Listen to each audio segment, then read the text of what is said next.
सुप्रभात, आप सभी का बहुत-बहुत स्वागत है आज के इस प्रोग्राम में, जहां हम एक बहुत ही बढ़िया फेस्टिविटीज के बाद आज फिर से मिल रहे हैं और आई एम श्योर आप सभी की दिवाली सबसे पहले तो बहुत ही शुभ और बहुत ही हेल्दी रही होगी।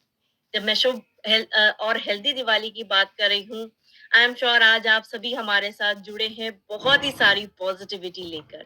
और दिवाली एक ऐसा खूबसूरत त्योहार है जहां पर हम सभी को एक दूसरे को बहुत सारी दुआएं देते हैं। आई एम श्योर आज की फेस्टिविटी, इस टाइम की फेस्टिविटी आपने बहुत ही हेल्दी तरीके से सेलिब्रेट करी होगी। हेल्दी, टेस्टी, न्यूट्रिशियस वे में सेलिब्रेट करी होगी। तो आइए इस प्रोग्राम की शुरुआत करते हैं, जहां पर हम एक बहुत ही खूबसूरत जर्नी पर एक साथ चल पड़े हैं और अपनी हेल्थ को सबसे आगे रखकर healthy weight and healthy living journey की शुरुआत कर चुके हैं। अब हम इंटेंसिव फेज में जहां हैं, आई एम श्योर हम सभी इस जर्नी को और ज्यादा एंजॉय कर रहे होंगे, और ज्यादा मजेदार ये हमें लग रही होगी, और ज्यादा एनर्जी हम फील कर रहे होंगे, और ज्यादा नई नई चीजें सीखने के लिए हम बहुत ज्यादा उत्सुक होंगे। तो आइए इस सेशन की शुरुआत करते हैं। और आज की अगर मैं सेशन की बात करूं, क्या नया आज यहाँ से आप सीखने वाले, तो मैं बोलूंगी जब हम एक दिवाली के बाद आए हैं तो what would be better than, क्या एक रिकैप से बेटर हो सकता है हमारे लिए। तो आज हम जानेंगे दिन 11वें से लेकर 19वें तक की कंप्लीट एक जर्नी। आप फिर से यहाँ से आउटकम जो भी हमने यहाँ पर सीखा था वो सारी ही चीजें लेकर जाने वाले हैं। बट जिससे पहले कि ये सेशन शुरुआत हम करें और मैं यहाँ पर आज की स्पीकर को बुलाऊं, हमारे पास एक बहुत ही खूबसूरत मैसेज आया है directly from doctor Shyam Ramakrishnan. I am sure आप सभी उनको रोज देखने के लिए, रोज सुनने के लिए बहुत ज्यादा एक्साइटेड होते हैं। तो आज एक अनोखा मैसेज हमारे पास आया है उनका, और मैं अभी अपनी स्क्रीन शेयर करते हुए आपको उस मैसेज के थ्रू जरूर ले जाना चाहूंगी।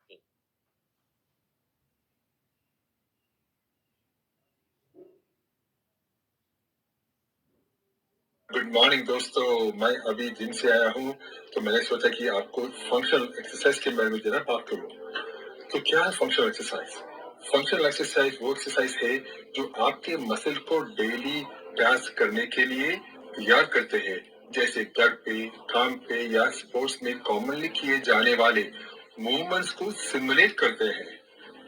ये एक्सरसाइज एक साथ मल्टीपल जॉइंट्स और मसल ग्रुप्स को एंगेज करते हैं, जैसे कि एक फंक्शनल एक्सरसाइज में एल्बोज, शोल्डर्स, स्पाइन, हिप्स, नीज और एंकल्स इन्वॉल्व हो सकते हैं, जो आपके रोजमर्रा के काम को आसान बनाता है, चोट लगने के रिस्क को कम करता है और आपकी लाइफ की क्वालिटी इंप्रूव करते हैं। तो चले मैं एक फंक्शनल एक्सरसाइज बताऊंगा आपको।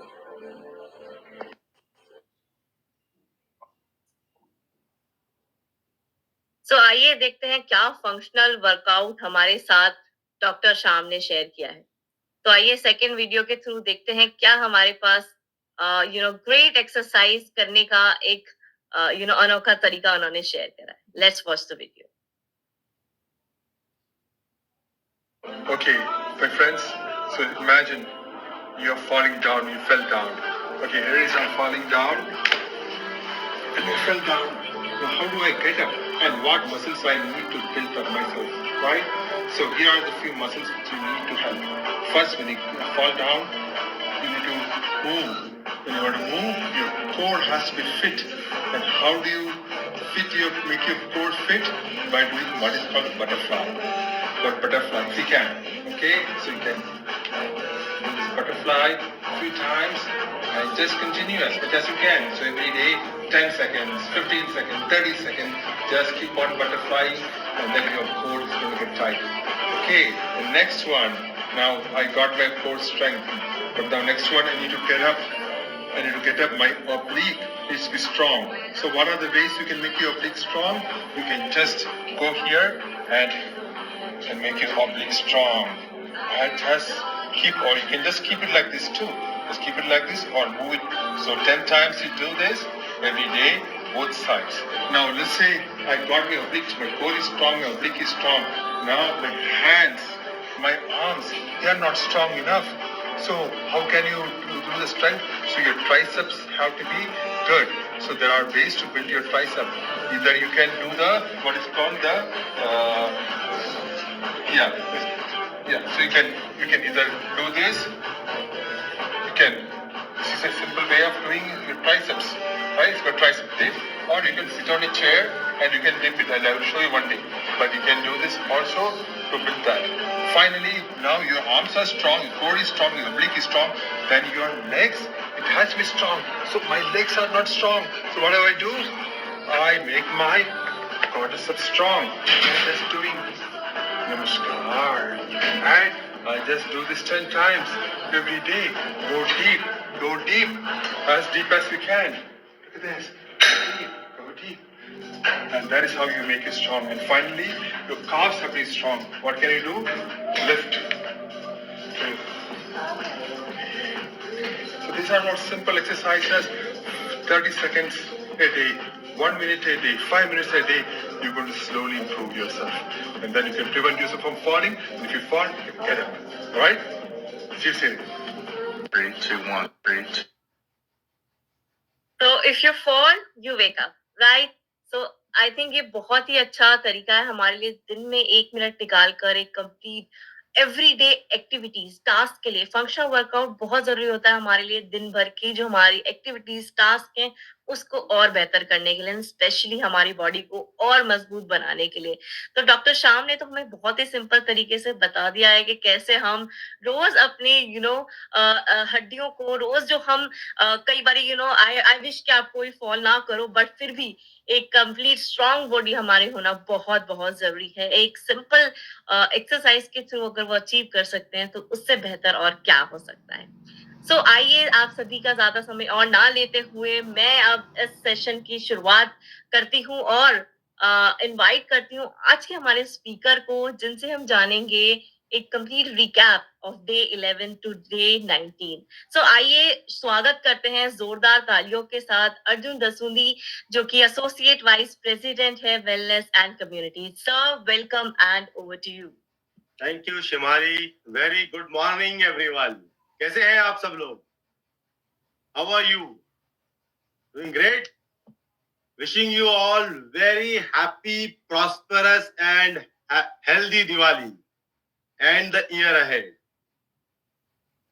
राइट तो आप देखिए कि हम लोग जो है एक आज रिकैप करने वाले हैं जैसा कि शिमाली ने बताया और डॉक्टर श्याम ने जैसे हम सब लोगों को आज एक बहुत ही क्विक एक्सरसाइज दिखाई और कभी कभी हमें क्या लगता है मैं जस्ट थोड़ा सा 2 सेकेंड लेना चाहूंगा आपके वहां पर कभी कभी हमें क्या लगता है कि हम इतना 10 सेकेंड का टाइम 10 मिनट का टाइम है हमारे पास में 10 मिनट में क्या ही हो जाएगा राइट 10 मिनट्स में वॉक कर लेंगे तो क्या हो जाएगा 10 मिनट्स में तो कुछ हो नहीं सकता तो वी ऑलवेज थिंक कि हमें क्या लगता है हमेशा कि या हम वॉक पे जाए तो 1 घंटे पे वॉक पे जाएंगे तो थोड़ा कुछ असर पड़ेगा या लगता है कि जिम जाए या कहीं एक्सरसाइज करें तो उसमें आधा घंटा 45 मिनट जब तक कोई हैवी एक्सरसाइज ना कर ले कोई बहुत ज्यादा वेट ना उठा के कुछ बड़ी सारी एक्सरसाइज करें तब जाके हमें लगता है कि हमें कुछ बेनिफिट होगा राइट बट आज के जो क्विक छोटे से एक वीडियो में डॉक्टर साहब ने बताया उन्होंने क्या बताने की कोशिश की है कि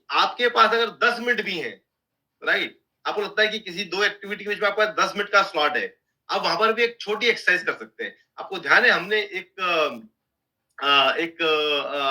टॉपिक पढ़ा था जहां पर कि हमने नॉन एक्सरसाइज थर्मिक एक्टिविटी की बात की थी राइट ये जो छोटी छोटी सी एक्सरसाइज या छोटी छोटी जो एक्टिविटी है ना ये उसी का पार्ट होती है राइट क्योंकि या तो हम सुबह मॉर्निंग में जाके 1 घंटा 45 मिनट 1.5 घंटा कहीं कुछ अपनी एक्टिविटी पे ध्यान दे या फिर ये छोटी छोटी एक्टिविटी कहीं कहीं बीच बीच के स्लॉट में करते रहे इससे क्या होगा देखिए हम आज रिकेप कर रहे हैं हम जरूर रिकेप के सेशन में करेंगे बट ये जो आज का जो वीडियो शूट डॉक्टर साहब ने भेजा है ये बड़ा अच्छा रिकेप है बहुत सारी एक्टिविटीज के लिए ये जो आपकी बीएमआर है राइट जो बेसिक मेटाबॉलिक रेट है इसको बढ़ाने में बहुत हेल्प करता है राइट उसके बारे में भी आज रिकेप में हम चर्चा करने वाले हैं बट बहुत बहुत धन्यवाद आप सब लोगों का मैं देख रहा हूँ कि काफी सारे करीब करीब 1000 से ज्यादा लोग हमारे साथ में जुड़ चुके हैं और सबसे पहले बताइए कि आप सब लोगों की हेल्थ जर्नी अभी तक की कैसी चल रही है और दिवाली और फेस्टिव के त्योहार में कैसे आप अपने आप को कैसे किस तरह से बचा पा रहे हैं या उसके विक्टिम हो जा रहे हैं, है ना? मैसेज चैट बॉक्स में डालिए आप। मुझे कुछ एक दो चीजें मैं अपने लिए भी बताऊंगा आपसे, पर आप लोगों की जो है रेजिस्टेंस या आप लोगों की जो कैसे आप अपने आप को मैनेज कर पा रहे हैं, अपना इंश्योर कर पा रहे हैं कि आप अभी भी अपने प्रोग्राम में बने रहें, फेस्टिवल के साथ बने रहें, वो एक्टिविटी जान के बड़ा मजा आने वाला है। अपने बारे में मैं अपने लिए एक एग्जांपल बताता हूँ मैं आपको कि जब मेरा बर्थडे था, तो ऑफ कोर्स केक तो एक हमारे यहाँ सेरेमोनियस हो चुका है, राइट? तो मैंने जाके ऐसा एक केक ढूंढा जो कि जैगरी से बना था और होल व्हीट का था। उस पे कोई क्रीम वगैरह या कुछ ऐसा कुछ भी लगा हुआ नहीं था उसपे कि उसमें जो टिपिकली बहुत ही अनहेल्दी बना देता है केक को। तो एक हेल्दी केक से हमने अपना बर्थडे सेलिब्रेट किया था, और आई एम श्योर ऐसी बहुत सारी हेल्दी रेसिपीज की हमने बात की है हमारे हमारे इन सेशंस में।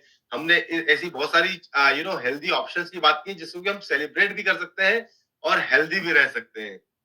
Okay, so great, let's me share my screen so that we can, ताकि हम लोग शुरुआत कर पाए हमारे आज के सेशन की। शिमाली, जरा एक बार आप कंफर्म कर दीजिए कि मेरा स्क्रीन विजिबल हो चुका है। Yes yes it is. इसको फुल स्क्रीन कर देता हूँ। Thank you so much. Okay, so 20 day recap, right? तो 20 डे के रिकेप में कुछ टेक अवे की बात करेंगे कि क्या बहुत इंपॉर्टेंट पॉइंट्स हैं जो कि आपको इन 10 दिनों में के लिए सीखने हैं या आपने जो सीखे हैं। तो हमने इनमें सबसे पहले बात की थी प्रोटीन की। देखिए, प्रोटीन जो है ना एक बहुत ही इंपॉर्टेंट एस्पेक्ट है, एक बहुत ही इंपॉर्टेंट इंग्रेडिएंट है हमारी ओवरऑल हेल्थ के लिए। जैसे अभी हमने देखा है ना, मसल्स, राइट? जब आप फॉल डाउन करेंगे तो आपको उठने के लिए मसल चाहिए। बहुत सारे ऐसी चीजें हैं जो कि प्रोटीन से सिंथेसाइज होती है, राइट? जो हार्मोन्स होते हैं जो प्रोटीन से सिंथेसाइज होते हैं, राइट? क्योंकि प्रोटीन जो है, प्रोटीन क्या है? एक लॉन्ग चेन मॉलिक्यूल है, राइट? जब लॉन्ग चेन मॉलिक्यूल होता है तो क्या होता है कि जब छोटी छोटी, जैसे आप देखिए, आप कोई भी जब लंबी सी चेन होती है तो उसमें कहते हैं छोटी छोटी कड़ियां होती है, राइट? जो जुड़ी होती है आपस में। तो ये जो छोटी छोटी कड़ियां हैं वो प्रोटीन के अंदर, वो क्या है? वो है अमीनो एसिड, राइट? तो अमीनो एसिड 1 2 3 4 ऐसे सीरीज में जब एक दूसरे से जुड़ जाते हैं तो उस पूरे लंबे पॉली अमीनो एसिड को, या जिसको जिसको हम बोलते हैं कि बहुत सारे अमीनो एसिड की जुड़ी हुई चेन को हम क्या बोलते हैं? प्रोटीन बोलते हैं। और इसको क्या बोला जाता है? इसको बोलता है बिल्डिंग ब्लॉक, राइट? तो जैसे हमने सेशन में समझा था कि आपका जो शरीर है, आपका और हमारा जो शरीर है, इसको बनाने के लिए जो ब्रिक जो है ना, जैसे कोई बिल्डिंग हो, अगर उस बिल्डिंग को बनाना हो तो उसके लिए सबसे इंपॉर्टेंट एस्पेक्ट या इंपॉर्टेंट एस्पेक्ट होता है ब्रिक हो जाता है। ऑफ कोर्स बहुत सारी चीजें लगती है साथ में, तो सीमेंट लगेगा, वाटर लगेगा, बहुत सारा पेंट लगेगा, वुडन वर्क लगेगा, टाइल्स लगेगी, तब जाके पूरा आपका पूरा स्ट्रक्चर बनेगा जहां पे आप रह पाते हैं, राइट?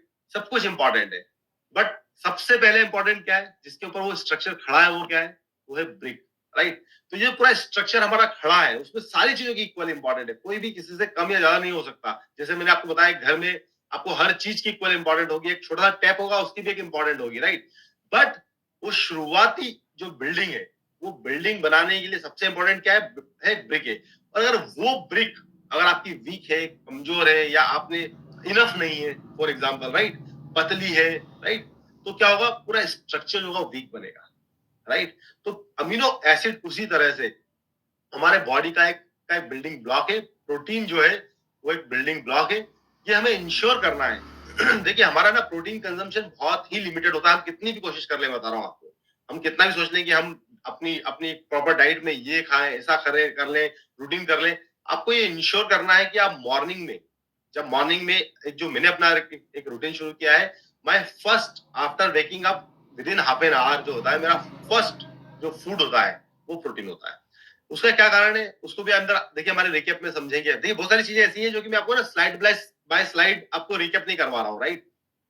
मैं आपको करेक्ट करता जा रहा हूँ साइड बाय हर एक चीज से दूसरी चीज में, कि क्या होता है कि जैसे आपने सुबह सुबह प्रोटीन लिया तो हमने क्या समझा है कि हमारा बॉडी जो है उसमें तो सबसे हाईएस्ट मेटाबॉलिज्म जो है, राइट, वो क्या होता है? मॉर्निंग में होता है, राइट? तभी हमें बोला था ना कि हमारा ब्रेकफास्ट होता है वो किंग साइज होना चाहिए, राइट? और हमने ये भी समझा था, देखो आपको, आपने थर्मिक इफेक्ट ऑफ फूड में अगर आपको रिमेंबर, अगर आप याद करें तो हमने क्या समझा था कि प्रोटीन होता है उसका थर्मिक इफेक्ट सबसे ज्यादा होता है, मतलब उसको सबसे ज्यादा एनर्जी लगती है डाइजेस्ट होने में, राइट? और जितनी एनर्जी देता है वो कम देता है। तो मतलब सोचिए कि एनर्जी कैलोरी ज्यादा ले रहा है डाइजेस्ट होने के लिए, और कैलोरी मुझे कम दे रहा है।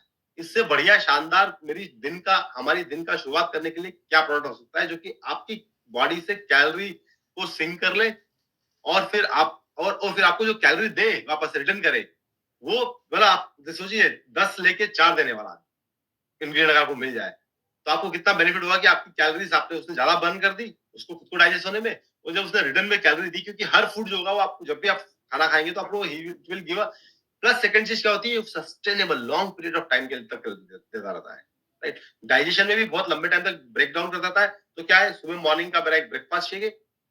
कौन सा ब्रेकफास्ट शेक में लेता हूँ टिपिकली, देखिए जो हमारा वेट मैनेजमेंट का जो फॉर्मुलेशन हमने भी लॉन्च किया है, राइट, बहुत ही ग्रेट टेस्ट है। आई डोंट नो आप में से कितने लोगों ने ट्राई किया है, पर जरूर ट्राई किया। इतना ग्रेट टेस्टियर वेनिला फ्लेवर वाला इंग्रेडिएंट है उसके अंदर। देखिए क्या होता है ना, मेरी पूरी की पूरी एक मॉर्निंग की ब्रेकफास्ट है वो, राइट। कैसे मॉर्निंग की ब्रेकफास्ट है वो मेरी, मुझे मॉर्निंग ब्रेकफास्ट में एक ऑप्टिमल रेशियो में मुझे क्या चाहिए, मुझे प्रोटीन चाहिए, तो I get enough protein into it, right right.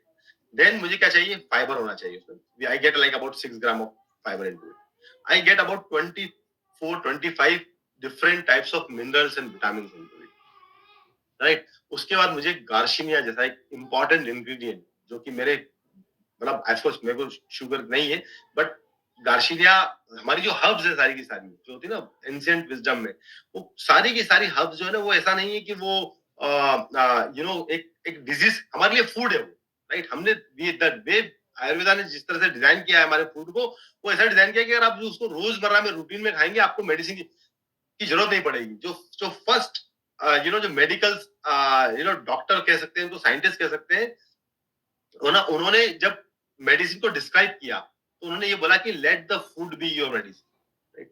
जो आप खाना खाएं उसको देखिए कि आप क्या वो आपके शरीर में जाके आपको बेनिफिट देने वाला है। देखिए डबल चीज बस्ट पिज्जा जो होगा can not be our medicine, right, है ना। ऐसा नहीं, फूड ऐसा नहीं कि कोई भी फूड हमारा मेडिसिन होगा। जब हम उसको खाएंगे तो हमें समझ में आएगा कि यार नहीं, ये हमारी बॉडी में क्या बेनिफिट करने वाला है, राइट।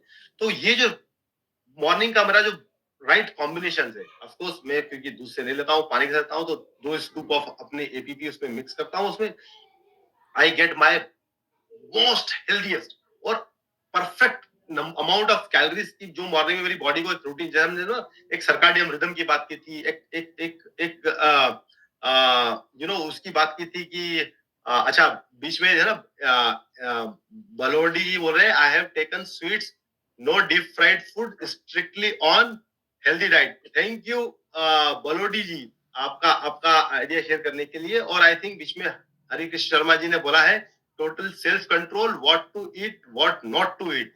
देखिए ये ग्रेट इंस्पिरेशन है आप लोग, राइट। इसीलिए मैं आपसे मैंने पूछा और मैं आपके कमेंट्स को पढ़ रहा हूँ ताकि हम सब एक दूसरे को इंस्पायर करें। देखिए ये जो जर्नी है ना, ये जर्नी एक इंडिविजुअलिस्टिक जर्नी नहीं है हमारी, राइट। ये जर्नी जो है healthy for festival, prioritize healthy, Ravindra Yadav ji बोल रहे हैं prioritize the healthy with enjoy festival, very good. So देखिए ये जो है ना बहुत इंपॉर्टेंट एस्पेक्ट है। देखिए दिवाली जो है वो खत्म होगी तो क्रिसमस आएगा, क्रिसमस खत्म होगा तो न्यू ईयर आएगा, न्यू ईयर खत्म होगा तो मकर संक्रांति आएगी, संक्रांति खत्म होगी तो होली आएगी, राइट। हम तो एक बोलते ना कि फेस्टिवल्स का मतलब ना द कंट्री ऑफ फेस्टिवल है, राइट। तो ये सारे फेस्टिवल आ जाएंगे, हमें ये देखना है कि हमारे रूटीन ऐसा हो जाए, हमारी हमारी चॉइसेस ऐसी हो जाए कि हमें लोग बोलने लगे कि यार ये सबसे राइट तरीका है फेस्टिवल बनाने का। अभी तक अपनी जर्नी के बारे में अगर आपसे बात करूं तो मेरे को मैं अपना घड़ी भी यहाँ रख लेता हूँ ताकि टाइम पे थोड़ा मेरा कंट्रोल रहे। मेरे को आई यूज्ड टू बी, मतलब मैं एक हार्डकोर नॉन वेजिटेरियन और ऑफ कोर्स ओकेशनल पार्टी में जो हम लोग जो ड्रिंक्स करते हैं, टिपिकली बियर्स ले लिया, एक तो सिंगल मॉल्ट ले ली, तो that was my hardcore non vegetarian, मतलब ऑलमोस्ट लाइक एवरीथिंग, मतलब ट्वाइस इन अ वीक और thrice in a week I was used to be non vegetarian. तो मैंने उसको अपनी ऑफ कोर्स हेल्दी जर्नी में शुरुआत में ब्रेक दिया जब मैंने शुरू की थी अपनी जर्नी फरवरी में, राइट, क्योंकि हमने मई में फर्स्ट बैच शुरू किया था, उसके पहले ट्रांसफॉर्मेशन मैंने अपना शुरू किया था, राइट। उस ट्रांसफॉर्मेशन के बाद में अब क्या हुआ कि 3-4 महीने तक तो लोग मुझसे पूछते रहे कि अच्छा आपने अभी भी छोड़ रखा है, आपने अभी शुरू नहीं किया है, अभी भी आप शुरू करने वाले हैं, अच्छा आपने अभी भी छोड़ रखा है। तो मैंने रिसेंटली किसी ने मेरे से पूछा कि अच्छा आपने अभी भी नॉनवेज छोड़ रखा है? तो मैंने उनको बोला कि है ना, मैंने नॉनवेज छोड़ देने वाली कैटेगरी से मैं अब आ चुका हूँ नॉनवेज नहीं खाने वाली कैटेगरी में। नहीं, 2 तरह के लोग होते हैं, 2 कैटेगरी के लोग होते हैं ना। हम बोलते हैं कि यार मैंने छोड़ दिया है, और एक बोलते हैं कि नहीं मैं खाता ही नहीं हूँ, राइट? तो छोड़ने वाली कैटेगरी 5-6 महीने, 4 महीने, 6 महीने चलती है। मैंने कहा मुझे करीब-करीब 9 महीने हो चुके हैं इसमें, तो मैं I am already into a fully plant based diet. I am telling you, fully plant based diet. मतलब मैं, आप मान के चलिए कि मैंने अपने आप को ये कन्विंस किया है कि जो मोस्ट पावरफुल एनिमल है इस अर्थ पर, राइट? अगर मसल पावर की बात की जाए तो वो या एलिफेंट है या गेंडा है, right? I think both of them are vegetarian. तो मैंने कहा कि प्रोटीन की, प्लांट प्रोटीन की कोई कमी नहीं पड़ेगी, और न्यूट्रलाइट के होते हुए तो बिल्कुल भी नहीं होगी, राइट? So with that, अच्छा, राजेंद्र पटेल जी बोल रहे हैं, I never used to take tea, coffee, cold drink, very good, 45 I am doing regular walking and asana. Thank you so much Patel साहब। तो ये हो गया हमारा अमीनो एसिड्स की बात, राइट? पेटेंट प्रोटीन मेटाबॉलिज्म पे हमने बात की कि हमारा प्रोटीन जो है हमारे मेटाबॉलिज्म को इम्प्रूव करने के लिए बहुत ही ज्यादा हेल्प करता है। हमारा प्रोटीन, हमारा जो बॉडी है उसको एक स्पीड देता है, उसके मेटाबॉलिज्म में हर जगह जहां पर भी, जैसे मैंने बताया आपको, वो सारे बेनिफिट मिलता है। Plus benefit of protein beyond muscles क्या होते हैं, राइट? जैसे मैंने आपको बताया हार्मोन सिंथेसिस में यूज होता है, सेटाइटी देता है। जैसे मॉर्निंग में मैंने अगर सुबह 7-7:30 बजे जब मैंने अपना एक फुल स्मूदी बोले उसको, आप शेक बोले आप उसको, जब मैंने अपना, टिपिकली मैं कुछ ड्राई फ्रूट्स रात को सोक करके रखता हूँ तो वो भी उसी में डाल देता हूँ, तो एक बढ़िया सा एक टेस्टी सा ड्रिंक बन जाता है मेरे लिए, और वो मेरे लिए 1-1.5 बजे तक का के लिए मेरा बहुत अच्छा काम हो जाता है। उस, और आप सोचिए जरा, मॉर्निंग में रात को मैंने करीब 8-9 बजे खाना खा लिया होता है, उसके बाद अगले दिन सुबह मॉर्निंग में जब मैं अपना ब्रेकफास्ट ले लेता हूँ, तो then I don't eat anything up to 1-1:30, right? कभी कभी तो मेरे को 1:30 तक भी भूख नहीं लगती, इतना इतना। और सबसे इंपॉर्टेंट चीज है कि कोई ऑयल नहीं आता है उसमें, कोई सॉल्ट नहीं आता है, कोई शुगर नहीं आती है। देखिए ये 3 पार्ट है ना, ये बहुत इंपॉर्टेंट पार्ट है। देखिए मेरे को कोई भी बोलता है कि मैं क्या छोड़ू क्या खाऊं, तो मैं बोलता है काम करो, ऑयल, शुगर और सॉल्ट छोड़ दो, बाकी सब खाओ। मतलब मैं फिर veg, I am not to किसी के, मतलब वेजिटेरियन फूड के तरफ नहीं हूँ और नॉनवेज फूड के अगेंस्ट नहीं हूँ। मैं अगेंस्ट हूँ उसी फूड को, वो वेज हो या नॉन वेज हो, उसको अनहेल्दी तरीके से कुक करके खाने के इसमें। और इसीलिए हमने सीक्रेट्स ऑफ ग्रांडमा किचन की में जो थी, हमने बड़ी सारी हेल्दी रेसिपीज की बात की थी, राइट? कि किस तरह से उसको हमें स्लो कुक करना चाहिए, न्यूट्रिएंट को कैसे सेव करना चाहिए। वहां पर हमने एमवे क्वीन के एडवांटेजेस देखे थे कि कैसे एमवे क्वीन आज भी हमारे को हमारे मॉडर्न घर्स में, घर के अंदर हमें कैसे वो स्लो कुकिंग का और न्यूट्रिशन को लॉक करने की टेक्नोलॉजी के साथ में हमें मिलता है, राइट? तो और हम कैसे उसको और हेल्दी, कम ऑयल में बना सकते हैं, कम पानी में डाल सकते हैं, राइट? क्योंकि कभी कभी क्या होता है, पानी, हमें लगता है कि यार पानी से कोई डिसएडवांटेज नहीं है, पर होता क्या है कि इन सारे हमारी जो जो रेसिपीज हैं उसके अंदर एरोमेटिक कंपाउंड्स होते हैं। वो क्या होता है, स्टीम के साथ में, बॉइलिंग के साथ में बाहर चले जाते हैं, है ना, उड़ जाते हैं बेसिकली, राइट? जिसको हम एरोमा बोलते हैं। बड़ी अच्छी खुशबू आ रही, खुशबू आती कब, कैसे? जब वही एरोमेटिक कंपाउंड जिसके अंदर खुशबू होती है वो भाप से, भाप के रूप में बाहर निकलते हैं। तो आप समझिएगा अगर आपको बहुत ज्यादा खुशबू आ रही है घर में, तो समझिए कि बहुत सारे एरोमेटिक कंपाउंड बाहर जा चुके हैं, जिसकी हमारी बॉडी को जरूरत है, राइट? और एमवे क्वीन हमें हेल्प करता है उनको लॉक करने में, उनको स्टोर करने के अंदर, राइट? I am sure. अच्छा, फॉरगेटन ग्रेन्स की हमने बात की थी ना, जो मिलेट्स की जो बात कर रहे हैं ना, उनको हमने बिल्कुल आजकल बरकरार कर दिया है। हमारे जो मेजर मील होते हैं उसमें हम या तो व्हीट लेते हैं या राइस लेते हैं। इन 2 व्हीट पे हमारा 80% फूड हमारा लाइफ टाइम का डिपेंड करता है। देखिए 80% food of life time, right? क्योंकि देखिए आप जितनी भी डिशेज होंगी ब्रेड से रिलेटेड, राइट, वो सारी सारी व्हीट पे आ जाती है। मैदे से बना हुआ नान समझ लीजिए, कुलचा समझ लीजिए, रोटी समझ लीजिए, राइट, पराठा समझ लीजिए, आलू का कोई भी डिश होगी आपकी जो कि रोटी से रिलेटेड या ब्रेड से रिलेटेड होगी, वो सारी सारी व्हीट पे कवर हो जाएगी। फिर आ जाते हैं राइस पर, तो आप राइस से देख लीजिए आपकी स्वीट डिशेस बन जाएगी, फिरनी बन जाएगी, खीर बन जाएगा, पुलाव बन जाएगा, बिरयानी बन जाएगी, सारा का सारा, इडली बन जाएगी, राइट, डोसा हो जाएगा, वो सारी चीजें, राइट? तो हमारा ये 2 ग्रेन है ना, ओवर पावर कर लिया है। तो ये बहुत इंपॉर्टेंट है कि हम रागी का डोसा खाएं, राइट, हम इडली खाएं, मल्टीग्रेन इडली खाएं, राइट? बहुत सारे जो जवार है, बाजरा है, उनको हमारी डाइट में इंक्लूड करें, बहुत ही इंपॉर्टेंट है। आप बता रहा हूँ मैं आपको, अगर एक बाजरे की रोटी खा लेंगे ना आप, जो मैंने मेरा रूटीन के हिसाब से बता रहा हूँ आपको, तो आपको शाम तक भूख नहीं लगेगी। और अगेन हमने क्या कहा, कॉम्प्लेक्स कार्ब की बात की थी, राइट? तो कॉम्प्लेक्स कार्ब आपको बहुत भरपूर मात्रा में मिलेगा जो जो हमारे मिलेट्स है उसके अंदर, राइट? फिर recipes for different season, of course seasonal, जैसे जैसे सीजन चेंज होता है you have to change your recipes. तो ये बात की थी हमने ग्रैंड मास के किचन से। Okay, let's see what do we have talk.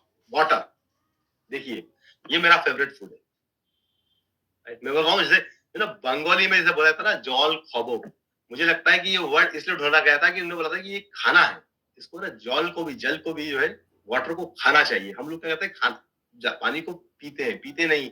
वो ऐसा कहा जाता है कि खाना आपको, जो आपको खाना है उसको आपको पीना चाहिए, और जो आपका पानी है उसको आपको खाना चाहिए। ये देखिए ऐसी कहावतें हैं ना जो जो बनाई गई थी एंशिएंट टाइम में। तो क्या होता है, उन्होंने डिकोड कर दिया था साइंस को। क्या हुआ, साइंस को अगर आपको कम्युनिकेट करना है मास पॉपुलेशन में, तो उसका सबसे आसान तरीका क्या है? तो सबसे आसान तरीका है उसको एक ऐसी भाषा में, ऐसे कोड वर्ड में, ऐसे कैच फ्रेज में, जिसको कैच फ्रेज क्या बोलते हैं, मुहावरे, ऐसे मुहावरों में डाल दिया जाता है ताकि वो सॉरी, देखिए, have you drunk enough? I always keep मेरा पानी का बॉटल और पानी का ग्लास हमेशा मेरे साथ में होता है, राइट? क्यों इंपॉर्टेंट है? क्योंकि क्या होता है कि सबसे पहले तो ऑफकोर्स हमने सारी चीजें जानी थी कि 70% of our body is water. इस अर्थ पे 70% पानी है। इस पानी का बड़ा रोल होता है हमारे पूरे सिस्टम को हाइड्रेट रखने में। कि एक सेल को आप समझे, बिलियंस ट्रिलियंस ऑफ सेल्स, सारे के सारे सेल्स को हाइड्रेट रखना, राइट? जब आप आपके बॉडी के टेम्परेचर को मेंटेन करना, जब आप एक्सरसाइज करते हैं तो जो स्वेट करता है, तो जितना ज्यादा स्वेट करेगा आपके बॉडी के स्किन के से टॉक्सिन्स को एक्सक्रीट कर देता है, पोर्स को खोल देता है। बॉडी को, हमारी जो पूरी बॉडी है ना वो पूरी पोरस है, देखिए, है ना? ऐसा नहीं है ये कोई ओपेक बॉडी नहीं है। इतना सिस्टम इतना शानदार बनाया, क्योंकि देखिए अगर पोरस ओपेक होती, मतलब अगर पूरी तरह सॉलिड होती, तो पोरस नहीं थी। पोरस मतलब हिंदी में बोलेंगे छलनी टाइप, छलनी जैसी है। क्यों? तभी तो उससे पानी बाहर ज्यादा जाता, राइट? बट इंटरेस्टिंग चीज क्या है, पानी अंदर नहीं जा सकता, है ना? मतलब ऑफकोर्स हमारी स्किन में भी हाइड्रेशन के लिए जो स्मॉल अमाउंट ऑफ वाटर जाता है वो उसको हाइड्रेट करता ही है, राइट? बट ये जो पोरसनेस है उसकी, उसको मेंटेन करने में और उसको पानी का बड़ा इंपॉर्टेंट रोल होता है। उसको खाना क्यों चाहिए? क्योंकि क्या होता है कि देखिए, दो पानी जो है ना, जैसे मॉर्निंग में जब आप उठते हैं तो आप 1 लीटर आधा लीटर जो है पानी, मतलब बेड पे, मेरा तो आई ऑलवेज कीप रात को बेड के बगल में रखता हूँ। सुबह उठता हूँ, है ना, अपना नमस्कार करता हूँ, पानी उठाता हूँ, और जो भी ग्लास या जग या जिसमें मैंने पानी रखा हुआ है वो पूरा पानी देता हूँ। And then I go for to a loo, right? और फिर दिन भर जो है पानी वो मैं सिप बाय सिप पीता हूँ, राइट? क्योंकि क्या होता है ना, ये जो आपको पानी है ना वो आपको हाइड्रेशन करने में तभी मदद करेगा जब आपको सिप बाय सिप पिएंगे। अगर क्या होगा, अगर आपने दिन में अगर पानी पी लिया पूरा, जैसे पूरा ग्लास भर के, 2 ग्लास भर के पी लिया, तो क्या होगा, बॉडी के अंदर जाएगा और यूरिन के थ्रू, सिस्टम के थ्रू बाहर निकल जाएगा, राइट? तो वो उसको अगर सेल के अंदर रोकना है तो आपको थोड़ा थोड़ा पानी कंटिन्यूस पीते रहना पड़ेगा। और उसका फायदा क्या होता है, दूसरा, आप कभी भी डिहाइड्रेट नहीं होंगे। देखिए हमें क्या लगता है कि हम आज एयर कंडीशन घर में रहते हैं, एयर कंडीशन रूम में होते हैं, एयर कंडीशन कार में होते हैं। प्रॉब्लम क्या होती है, हमारी स्वेटिंग बहुत मिनिमम हो चुकी है। इवन अगर हम मॉर्निंग में थोड़ा सा जिम भी चल जाए या वॉक कर लें या एक्सरसाइज कर लें, तो उस समय की थोड़ी स्वेटिंग होगी, दिन भर स्वेटिंग नहीं होगी। जब स्वेटिंग नहीं होती तो आपको प्यास नहीं लगती, पर इसका मतलब ये नहीं कि आपकी बॉडी डिहाइड्रेट नहीं हो रही है, राइट? आपको प्यास नहीं लग रही है, राइट? अगर आपको प्यास लग गई उसमें, है ना, तो उसको बोला जाता है कि आपकी बॉडी ऑलरेडी डिहाइड्रेट है। तो कभी भी आपको ऐसा नहीं होना चाहिए कि प्यास लगे तब पानी नहीं पीना है। ये बात रखिएगा, पानी कंटिन्यूस पीना है। हर 15 मिनट में आधे घंटे में अपना पानी का बॉटल अपने साथ में रखिए, या ग्लास जग जो भी है रखिए, और 2 घूंट पीजिए। मैं कह रहा हूँ जैसे जो थोड़ा थोड़ा, जैसे डॉक्टर श्याम ने बताया, छोटी सी 10-30 सेकंड की एक्सरसाइज कर लीजिएगा, आपके पास टाइम है तो, राइट? वैसे ही 2 घूंट 3 घूंट पी लीजिए, रख लीजिए उसको वापस से, है ना? कितना पानी रिक्वायर्ड है हमने बात कर ली है उसके ऊपर, राइट? फ्लूइड मैकेनिज्म की हमने बात कर ली, क्योंकि क्या होता है, बॉडी के अंदर जो पानी है, ये पूरा के अंदर जो हमारा ऑस्मोटिक प्रेशर जिसको बोलते हैं, या सोडियम कैल्शियम, जो जो पूरा की पूरा एक इकोसिस्टम डेवलप हुआ है फ्लूइड का, उसको बैलेंस करने में पानी बहुत इंपॉर्टेंट रोल है। हमने बीएमआर की बात की थी, राइट? हमने वी स्टार्टेड, मैंने आपको बताया ना कि सारी चीजें हमने दूसरे करने में। तो बीएमआर क्या है हमारा? जैसे अभी जब मैं आपसे बात कर रहा हूँ तभी मुझे कैलोरी की जरूरत है, राइट? इनफैक्ट जब हम सो रहे होते हैं तब भी हमें कैलोरी लगती है, राइट? क्योंकि ऐसा हो ही नहीं सकता है कि हमारे को, हम सो रहे हैं ना, राइट? हमें लगता है कि हम अगर जगे हुए हैं तो हम हमारे को एनर्जी की जरूरत है, सो गए तो। पर क्या होता है, आपका पूरा इकोसिस्टम चल रहा होता है। बेसिकली बॉडी बहुत ज्यादा काम कर रही होती है। आप समझिए कि ये ऐसा होता है, ये सर्विसिंग टाइम है बॉडी का। क्योंकि क्या होता है, दिन भर तो बॉडी एंड माइंड दोनों सर्विस होते हैं। देखिए हमारी बॉडी जो है ना इतनी कॉम्प्लेक्स, एनर्जेटिक और इफिशिएंट बनाई गई है कि इसको डेली सर्विस की जरूरत पड़ती है। आपके पास अगर बाइक होगी तो आप उसको 6 महीने में एक बार सर्विस करवाते होंगे, कार होगी तो आप साल में एक बार सर्विस करवाते होंगे, राइट? उसमें भी लिखा होता है 15,000 किलोमीटर, 16,000 किलोमीटर, 10,000 किलोमीटर से पहले नहीं करना है, राइट? कितना चलेगी इसके बाद, राइट? पर हमारी जो बॉडी है ना वो इतनी ज्यादा चीजें प्रोसेस करती है। आप सोचिए इससे ज्यादा चीजें अभी तक हम आर्टिफिशियल इंटेलिजेंस में कोशिश कर रहे हैं कि ऐसी कोई चीज बनाए जो कि क्या इतनी सारी चीजें एक साथ प्रोसेस कर सकती है ना? क्योंकि हमारा ब्रेन जो है, राइट, वो इतने सारे information, data, past, future, present सबको बैलेंस करके चल रहा होता है। It needs every day, it need a servicing. तो जब हम रेस्ट करते हैं, जब हम सोते हैं, तो क्या होता है बॉडी के अंदर सारे के सारे ऑर्गन्स जो होते हैं, राइट, भले ही वो आपका मेटाबॉलिज्म हो, भले ही वो आपकी आपका हार्ट हो, right, that is still working, वो अभी भी ऑपरेट कर रहा है, राइट? आपका लीवर हो ये सारा का सारा चीजें क्लीनिंग में लग जाता है, राइट? और जब ये पूरी क्लीनिंग चल रही होती है तो उसके लिए एनर्जी की जरूरत होती है। दिन में भी जब आप रेस्ट कर रहे हैं, बैठे हुए, जैसे मैं अभी बैठा हुआ हूँ आपसे बात कर रहा हूँ, तब भी मुझे एक एनर्जी चाहिए। मेरा बीएमआर है अराउंड 1800, राइट? हर सबका अलग होता है, फीमेल का थोड़ा कम होता है, 100-150 कम होता है, अराउंड 1400 के करीब होता है। मेल का करीब 600 टू 2000 1900 के बीच में हो सकता है, फीमेल का 1200 टू 1400 के बीच में होता है।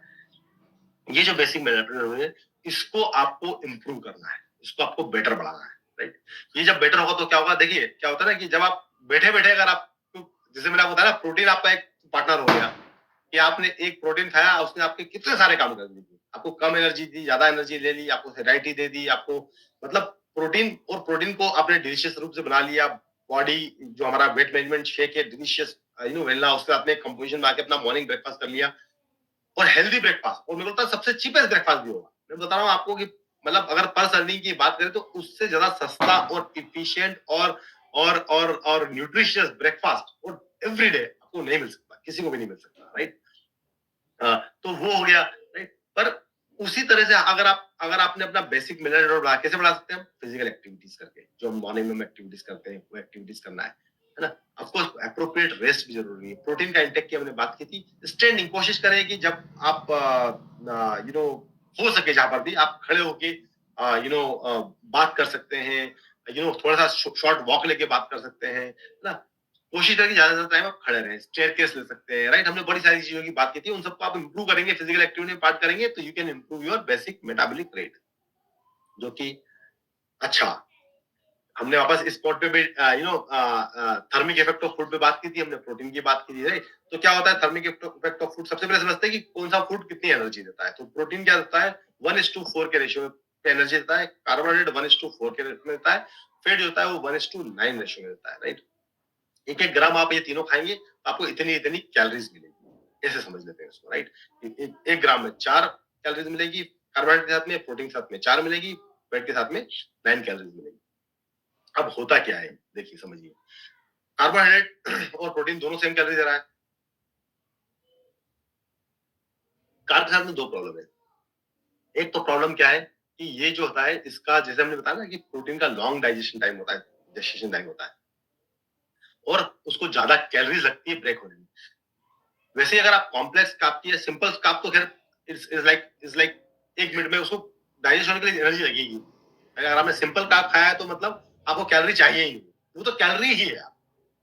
आपने सिंपलेस्ट फॉर्म में कैलोरी ले ली है, राइट? तो आपने बॉडी में ली, आपने ली सपोज फॉर एग्जांपल 100 कैलोरी का एक ड्रिंक लिया, राइट?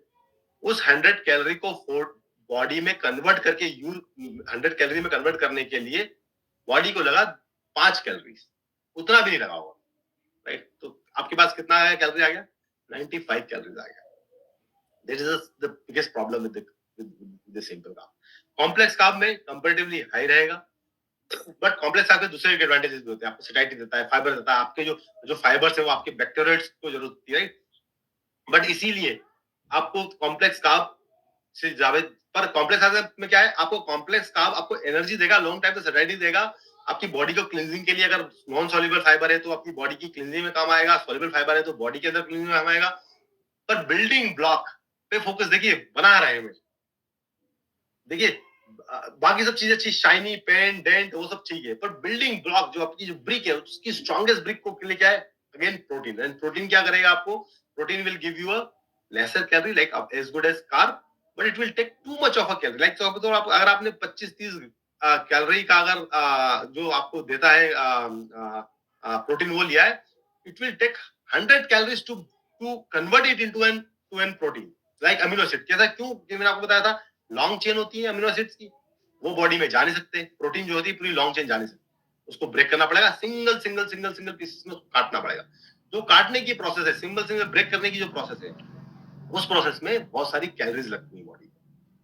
तो और वो इतने कॉम्प्लेक्स होते हैं, इतने लॉन्ग चेन होते हैं, इतने स्ट्रॉन्ग जुड़े होते हैं कि बहुत ताकत लगा के, बहुत एनर्जी लगा के बॉडी उसको ब्रेक करती है डाइजेस्टिव सिस्टम के अंदर, और फिर वो एक मॉलिक्यूल जो है बाहर निकलता है. राइट. तो थर्मिक इफेक्ट ऑफ फूड हमने इस तरह से समझा था. कौन कौन से फैक्टर अफेक्ट करते हैं? Of course milk composition. सबसे पहले आप कितना, आपके मिल में कितना प्रोटीन है, वो सबसे पहले डिसाइड करेगा कि आपका थर्मिक इफेक्ट क्या होगा. फेट के लिए तो ऑफकोर्स मेरे आपको बताया कि सबसे पहले तो सारी आपको कैलोरीज दे देगा, एनर्जी दे देगा. दूसरी प्रॉब्लम ये है कि अगर आपको बहुत ज्यादा physical activity, exercise, gymming, running करनी पड़ेगी so that you can burn that what you ate. और हमें पता है कि हमारे पास में मैक्सिमम प्रोटीन क्या होगा, हम आधा 1 घंटा जिम कर लेंगे, थोड़ा वॉक कर लेंगे. फेट कोशिश करें जितना हो अवॉइड करें, जीरो करें. मैंने एकदम ऑलमोस्ट नियर टू जीरो किया हुआ है. मेरा फेट, विसरल फेट कंपोजिशन करीब कुछ 35 या 40 के आसपास था, जो कि अभी 25-26, आई थिंक लास्ट जो था वो 24 के आसपास आ चुका था. मेरा टारगेट है इसको 18 से कम ले जाने का. बहुत मुश्किल होता है, बता रहा हूँ आपको. फेट एक ऐसी चीज है जिसको लाना बहुत आसान है. एक बाइट बोलते हैं, एक बाइट 600 कैलोरी, सीधा ऐसे बता रहा हूँ आपको. राइट. और वो 600 कैलोरी बंद करना मतलब 2 मैराथन, मतलब इतना मुश्किल होता है फेट को निकालना. कोशिश करें कि उसका इंटेक बहुत कम मिले. हमारी बॉडी में ऑलमोस्ट ऑलरेडी बहुत इनफ है. मैं तो कह रहा हूँ आप जीरो कर दीजिए उसको. राइट. बहुत इनफ फेट है हमारे पास में. इतना फेट है कि अगले 4-5 साल तक फेट की जरूरत नहीं है. इतना हमने ऑलरेडी इकट्ठा कर लिया, कहीं विसरल फेट में, कभी एडिपोज टिश्यू के रूप में, कहीं ना कहीं इकट्ठा पड़ा हुआ है. हम कितने भी स्लिम ट्रिम होंगे ना, तो आपको जो फिटेस्ट बंदा है जो ना रोनाल्डो, जो फुटबॉल है, उसका बॉडी कंपोजिशन का fat 8% body fat composition, 8%. Right. तो हम उस एक्सट्रीम पर जाके तो मतलब अगर उतनी मेहनत करके, इतनी एक्सरसाइज कर रही है तब जाके 8% में पहुंचने वाला है. तो इसका मतलब ये है कि हमारी बॉडी में ऑलरेडी हमने 5-10 साल का फेट इकट्ठा करा हुआ है. तो let's use that by doing what, physical exercise. Right. Meal timing of course बहुत इंपॉर्टेंट रोल प्ले अदा करती है कि आप कब खाना खा रहे हैं. हमने जैसे बात किया ना, कोशिश करें कि 6-6:30 बजे सनराइज के समय से खाना शुरू करें और 6-6:30 शाम को इवनिंग में बंद कर दें. ये हमारे एंशिएंट साइंस, एंशिएंट विजडम का पार्ट भी है. और क्योंकि इसमें हमारी बॉडी की मेटाबॉलिज्म हाईएस्ट रहती है, और of course during a day reduce भी होने लगती है टुवर्ड्स द इवनिंग. पर नाइट में बिल्कुल भी, इवनिंग में 6-6:30 बजे के बाद में बिल्कुल कुछ ना खाएं. Right. It will give you two advantage. आपको ना इंटरमिटेंट फास्टिंग का ऑलरेडी आपको अलग से कोई फास्टिंग करनी नहीं पड़ेगी. अगर आप सोचिए आपने 7 बजे खाना खत्म कर लिया अपना, अगले दिन आप 7 बजे खा रहे, 12 घंटे की फास्टिंग तो वैसे ही हो गई. 12 घंटे आपने कुछ नहीं खाया, बॉडी को कुछ नहीं दिया. राइट. जितना जल्दी खाएंगे उसको उतना ज्यादा बढ़ा सकते हैं. अगर आपने 6 बजे खा लिया और अगले दिन 8 बजे खा रहे हैं, तो 14 घंटे हो गए का ब्रेक हो गया. राइट. नेचुरल ब्रेक हो जाएगा. तो कोशिश करें कि जल्दी खा लें. जल्दी सोना इसलिए इंपॉर्टेंट है कि अगर आप नहीं सोएंगे, मैं बता रहा हूं आपको गारंटी से कि आप 9:30-10 बजे के बाद अगर जग गए, मैं अपने पर्सनल एक्सपीरियंस बता रहा हूँ आपको. राइट. तो आप जरूर कुछ ना कुछ खाएं. ऐसा पॉसिबल ही करना खाएं. और वो रात को ना 10-10:30 बजे कोई भी हेल्दी चीज खाना, एक तो बहुत मिलती नहीं है. एक तो रात को जब भी फ्रिज खोलेंगे आपको कुछ ना कुछ अनहेल्दी मिलेगा, या आप कोई बॉक्स खोलेंगे तो उसमें कोई नमकीन मिलेगा, ये मिलेगा, चिवड़ा मिलेगा. 10 बजे के बाद में सोना मतलब जगना मतलब मुझे लगता है कि इट्स एन अनहेल्दी फैक्ट. आप सब कुछ अनहेल्दी करने वाले हैं 10 बजे के बाद. कोई भी हेल्दी चीज नहीं करने वाले. तो ये हो गया हमारा मॉडलिंग. कार्बोहाइड्रेट मेटाबॉलिज्म की हमने बात कर ली है. राइट. क्वालिटी ऑफ कार्ब के बारे में भी टच बेस किया था. Simple carb, complex carb. अब बात करते हैं की takeaways of what is your gut feeling. Right. Gut brain axis. Right. तो आपने देखा कि हमारे पास में ब्रेन, अगर ब्रेन की बात करें तो हमें लगता है कि हमारा सर में खोपड़ी के अंदर जो है वही ब्रेन है. राइट. पर अगर सिस्टम की बात करें, सीएनएस की बात करें, तो हमारे पास 3 बेसिकली डिफरेंट टाइप के ब्रेन होते हैं. Right. CNS central nervous system बोलते हैं इसको. राइट. वो है हमारा सिस्टम जो हमारा हेड के अंदर है. उसके अलावा दूसरा ब्रेन का है हमारा पेरिफेरल नर्वस सिस्टम. देखिए ब्रेन, पेरिफेरल नर्वस सिस्टम क्या है, जो हमारे सरफेस पेरिफेरी पे, राइट, हमारे स्किन पे किसी ने हमको टच किया या कहीं हमारे को कोई चोट लगी, तो यहाँ पर भी तो ब्रेन है, तभी तो उसके सिग्नल वहां तक पहुंच रहे हैं इंफॉर्मेशन के. राइट. और तीसरा है जिसको हमने इंटरिक नर्वस सिस्टम होता है, ईएनएस बोलता है, जो कि हमारे इंटेस्टाइन पे. देखिए बॉडी को समझ में ये पता था कि सब ये कितना इंपॉर्टेंट बाकी सारे ऑर्गन्स के लिए ये पेरिफेरल और सर्वेंट्रल नर्वस सिस्टम काफी है। इसके लिए एक स्पेसिफिकली एक सिस्टम दिया गया है जिसको हम क्या बोल रहे हैं, हमारा एंटरिक नर्वस सिस्टम बोल रहे हैं। यार इस नर्वस सिस्टम को किस कार्ड के लिए दिया है? सिर्फ हमारे गट के लिए दिया गया है कि गट के डाइजेशन के, इसके जो हमारा गट का मूवमेंट है, गट के अंदर जो खाना है उसकी फीलिंग है, वो सब एक अलग डिफरेंस। जो आपने जब कभी हैवी खा लिया तो आपको देखिए लगता है कि थोड़ा सा नींद आ रही है या एसिड का सिक्रेशन करना है, बॉडी बोल रहा है कि अब कुछ खाना है तो एसिड को सिक्रेट करना है, ये सारा का सारा लोकली कंट्रोल हो रहा है, राइट, है ना। तो आपके फूड और इमोशंस के बीच में रिलेशनशिप है। आप जैसा ऑफ कोर्स जैसा खाएंगे अन्न वैसा बनेगा मन। मतलब देखिए ये सारी की सारी चीजें ना, मुझे लगता है कि अगर हम हमारे साइंस में चले जाए, पीछे बैक में चले जाए, मुझे सारी चीजों के आंसर मिल जाते हैं। मतलब ऑलमोस्ट फॉर मी तो मुझे लगता है कि ये सारा हम 5000 साल पहले खोज चुके हैं। हमने हमने साइंस को इजाद कर लिया था, अब हम सिर्फ रिसर्च कर रहे हैं। रिसर्च का मतलब समझते हैं आप? रिसर्च वापस से खोज रहे हैं उसी चीज, राइट राइट। तो वो एक मुझे लगता है कि सारी सारी चीजें इतनी इंपॉर्टेंट वहां पर इंक्लूडेड, राइट। 4 पिलर्स कौन कौन से थे हमारे करके? डाइट, स्लीप, एक्सरसाइज और स्ट्रेस।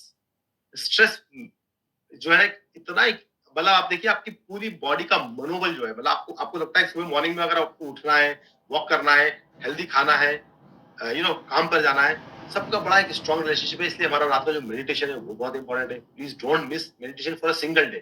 कोशिश करिए अगर आप सुबह उठ के मॉर्निंग में उठ के सेशन आने से पहले भी 10 मिनट के लिए, मैंने क्या बोला आपको, 5 मिनट का भी गैप है तो आप अगर उसको यूज करते हैं किसी अच्छी चीज के लिए, एक्सरसाइज कर सकते हैं, मेडिटेट कर सकते हैं, कोई एक अच्छी हेल्दी चीज, पानी को पी सकते हैं, कोई भी चीज हो, छोटे से छोटे ब्रेक में भी कोशिश करें कि मुझे ये चीज जरूर करनी है। टाइम का इम्पोर्टेंट, अरे 5 ही मिनट बचे क्या करेंगे, 5 मिनट बचे ना, 5 मिनट में कर लीजिए। फ्लाइट जाने के लिए मैं एयरपोर्ट में बैठाता हूँ, मुझे लगता है कि 15 मिनट बाद फ्लाइट जाने वाली है, मैं वहीं अपने ईयरफोन लगाता हूँ, अपना एक मेडिटेशन लगाता हूँ, बैठ जाता हूँ। 15 मिनट का टाइम यूज हो जाता है, एक बढ़िया एक शानदार सा पीस हो जाता है। फ्लाइट में जाके आप अपनी बुक ले लेता हूँ, मैं अपनी बुक पढ़ लेता हूँ। Use your time efficient, right. Primary indexes of weight management क्या है? देखिए बीएमआई की हमने बात की है ना, हमारा जो बॉडी मास इंडेक्स है, वेस्ट सरकमफेरेंस। आप देखिए जो आप अपने आप को चेंजेस बता रहे थे आज जो सेशन शुरू होने से पहले, राइट, उस सेशन के लिए में आप देखिए कि आपको ये सब चीजें मॉनिटर करनी है। हो सकता है आपका बीएमआई अभी बहुत ज्यादा मूव नहीं किया पर आपका वेस्ट सरकमफेरेंस कम हो चुका हो, राइट, है ना। बॉडी का फेट परसेंटेज आप दे सकते हो, आपका विसरल फेट का पे आप देखिए, मसल मास परसेंटेज बढ़ा है कि आपका, वो देखिए, राइट, आपकी बीएमआर इंप्रूव की है। ये सारी चीजें, कुछ चीजें बढ़ना और इंप्रूव करना है, सारे इंडाइसेस हैं जो कि आप यूज कर सकते हैं अपने वेट मैनेजमेंट के पैरामीटर के रूप में कि यार इनमें अगर इंप्रूवमेंट हुआ है तो I am in the right direction. और जब भी आपको इंप्रूवमेंट होगा ना, आपको एक अलग से एनर्जी मिलेगी, आपको लगेगा कि यार ये तो करना चाहिए, ये और करा जाए, उसको और बेटर किया जाए। सो ये हो गया। अच्छा, ब्रेक द चक्रा क्यू की बात की हमने, सोशल क्यूज की बात की थी, सब साथ में काम करते हैं। तो बोलते हैं ना, ये कहावत एक वापस से बताऊंगा आपको, मुहावरा है जो बोलते हैं कि अगर आपको कहीं तेज पहुंचना है, राइट, मतलब जल्दी पहुंचना है, राइट, तो आप अकेले जाइए, तो आप जल्दी पहुंच जाएंगे। पर जब आपको बहुत दूर जाना है तो आप हमेशा साथ में चलिए। देखिए बहुत दूर का रास्ता है ना, कभी भी अकेले तय किया ही नहीं जा सकता, राइट। कम्युनिटी में रहिए आप। इसीलिए यहाँ पर एक कम्युनिटी बिल्डिंग का भी एक है ना, जो आपको एक फीलिंग आ रहा है, जो व्हाट्सएप ग्रुप क्रिएट किए हुए हैं जहाँ पे लोग अपनी चीजें शेयर कर रहे हैं, अपने अपनी अपनी अपनी अपनी अपनी प्रोग्रेस बता रहे हैं, अपना इंप्रूवमेंट बता रहे हैं, अपने क्वेश्चन पूछ रहे हैं, उससे एक एंगेजमेंट बटन लगता है, राइट, है ना। होम ट्रेवलिंग स्पेशल इवेंट्स जहां पर भी वो एक सोशलिटी है ना। और आपको इसीलिए एक एक्सपीरियंस जो है उसको इंक्लूड किया गया है स्पेशली इस प्रोग्राम में। अच्छा, इसी के साथ आज का जो ये सेशन समाप्त होता है। बहुत बहुत धन्यवाद आपको। ये फेस्टिव मंथ और ईयर बहुत बहुत शुभकामनाएं आप सबको। आप सब लोग हेल्दी रहे। जो 3 शब्द बोलता हूँ मैं, लिखता हूँ, स्वस्थ रहे, मस्त रहे और व्यस्त रहे। ठीक है, इसी के साथ मैं सेशन को समाप्त करना चाहता हूँ। Thank you so much. Over to you Shiva. अच्छा, आपको share your healthy recipe from your grandma's kitchen, आपका जो activity of the day. Okay Shivali, thank you. Thank you so very much Arjun, and I am sure जो sir ने आज हमारे साथ share किया कंप्लीट रिकैप, आप सभी से मैं रिक्वेस्ट करूंगी कि आप अपना फेवरेट की टेक अवे जरूर हमारे साथ शेयर करें। एंड विद दैट आइए आगे बढ़ते हैं और इनवाइट करते हैं हमारी हेल्थ एंड फिटनेस एक्सपर्ट को। Meenal, welcome and over to you.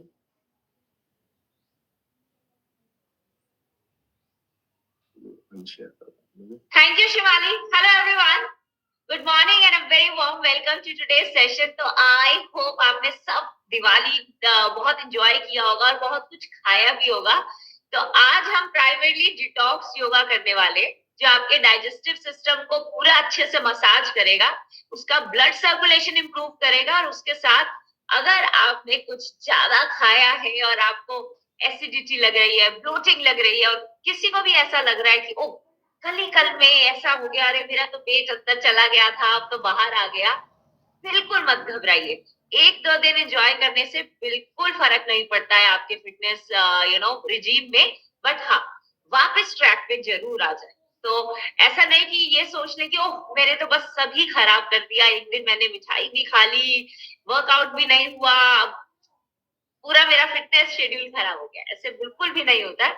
In fact जितनी बार आप वापस ट्रैक पर आते हैं, उतना आप स्ट्रॉन्गर फील करते हैं क्योंकि आपको लगता है कि यस आप ऐसा कर सकते हैं। आप अपनी इस फिटनेस जर्नी को कंसिस्टेंट भी रख सकते हैं, हैप्पी भी रख सकते हैं और कई बार इधर-उधर ट्वीक्स भी कर सकते हैं। आइए मैट पे आ जाइए। पहले सिंपल साइड बेंड से स्टार्ट करेंगे। अ, अगर आपको नीचे बैठने में मुश्किल है तो एक कुशन को रखिए अपने हिप्स के नीचे, एक वेज का सपोर्ट बनाकर थोड़ा-सा हाइट के साथ, जिससे आप आराम से नीचे बैठ पाएँ। नाभि को अंदर खींच कर बैठेंगे, स्क्वीज करके बैठेंगे, लंबा। सुखासन में बैठिए। एक लंबा गहरा सांस लेते हुए अपने हाथ को ऊपर उठाएंगे। सांस को छोड़ते हुए स्ट्रेच करते हुए साइड में जाएं। सांस भरते हुए सेंटर पे आएंगे। सांस को छोड़ते हुए स्ट्रेच करते हुए साइड में जाएं। जितने भी ट्विस्टिंग के पोजेस होते हैं, वो हमारे पूरे डाइजेस्टिव सिस्टम को इनिशिएट करते हैं अच्छे से।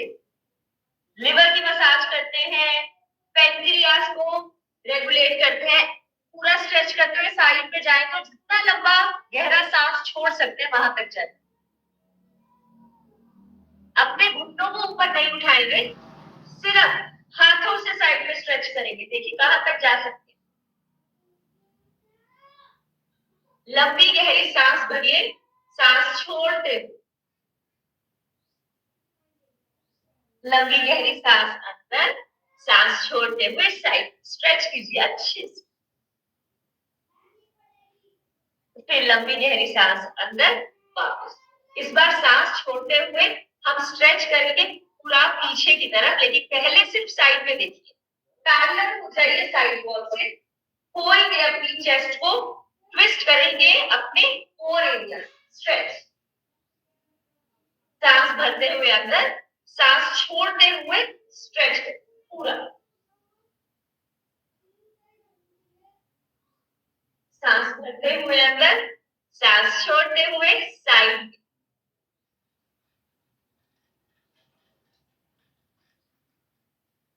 सांस भरते हुए अंदर, सांस छोड़ते हुए साइड।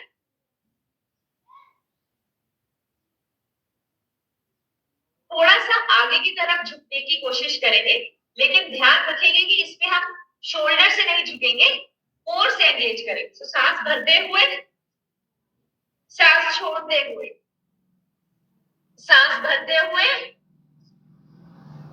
सांस छोड़ते हुए, पूरी नाभि वाले एरिया को दबा दीजिए, अच्छे से खींचिए खींचिए खींचिए खींचिए। लेकिन जब मैं ऐसा कर रही हूं तो मैं अपने कोर से एंगेज करते हुए आगे की तरफ जा रही हूँ, इस तरह से। स्पाइन को गोलाई में नहीं, स्पाइन को स्ट्रेच करते हुए, स्ट्रेच करते हुए। कहां पर प्रेशर आ रहा है?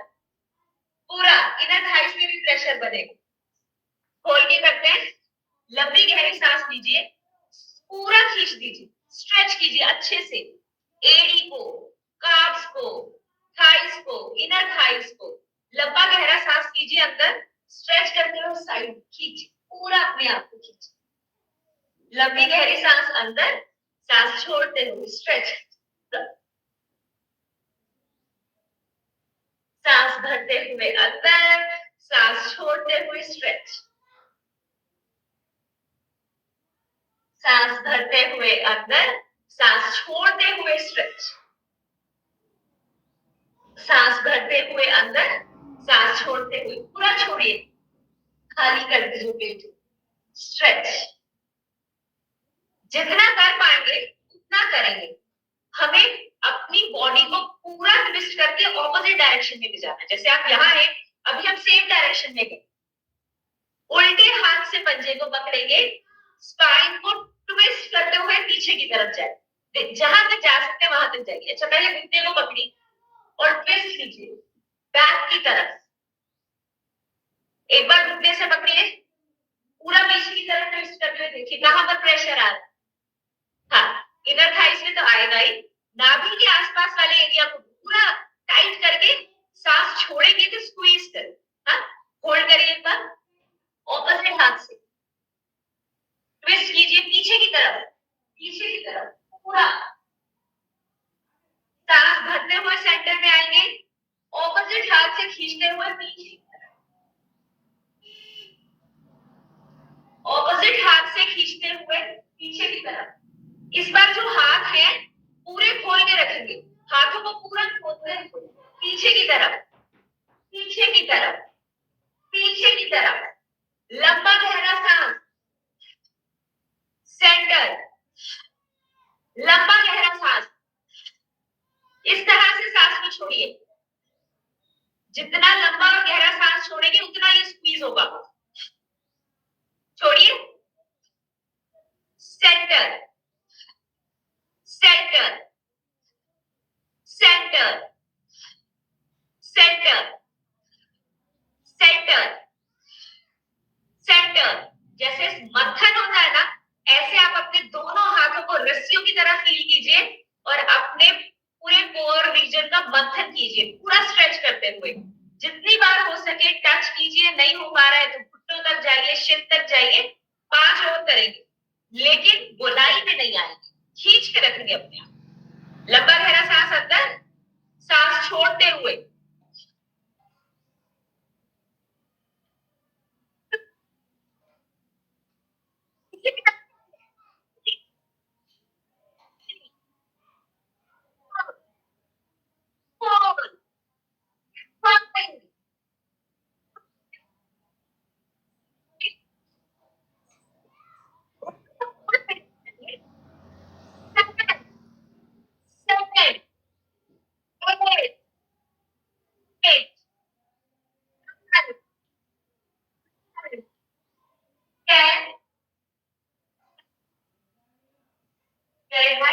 वज्रासन में आ जाए।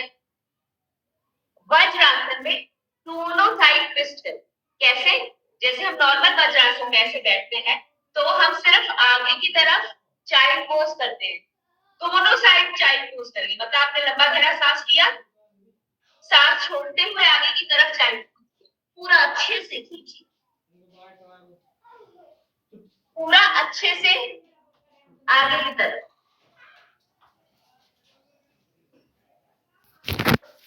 इस बार पूरा साइड में खोल दीजिए, ऐसे स्ट्रेच कीजिए। साइड में देखिए कहां पर स्ट्रेच आएगा, पूरा ऑब्लिक मसल्स एंगेज होंगे, नाभि की तरफ से सारे मसल्स एंगेज हो गए। आपने यहां से पूरा ट्विस्ट कर दिया, ट्विस्ट कर दिया, खींच के लंबा गहरा सांस, उठाएंगे नहीं, हिप्स को अपने हील से ऊपर नहीं उठाएंगे। बहुत ज्यादा प्रेशर आ रहा है किसी को, कोई बात नहीं, हल्का सा उठा लीजिए, बट कोशिश कीजिए कि जो आपके पूरा का पूरा टेंशन है ना यहाँ पर चाहिए, पूरा ट्विस्ट कीजिए अपने आप, लंबा अच्छे से पूरा। साइड में देखिए, सेंटर में आ जाइए, एक बार लंबा गहरा सांस लीजिए। किसी को कमर में तो प्रेशर नहीं आ रहा, जितना हो सके सांस के साथ अपने आप को एंगेज कीजिए। जितना आप सांस के साथ एंगेज करेंगे उतना आपको कम रीढ़ की हड्डी में प्रेशर आएगा, क्योंकि आप कोर की एंगेजमेंट करें। दूसरी साइड चले, लंबा गहरा सांस लेंगे, नाभि को एंगेज करते हुए साइड में स्ट्रेच,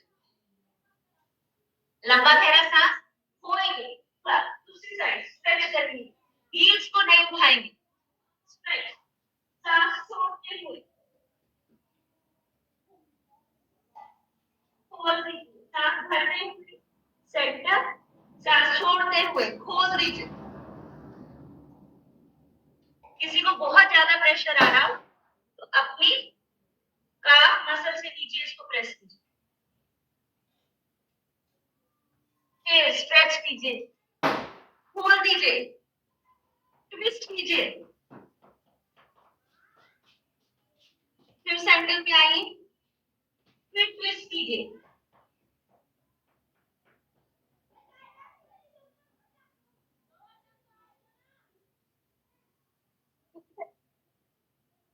लंबा गहरा सांस लीजिए, एक बार ब्रीद आउट कीजिए,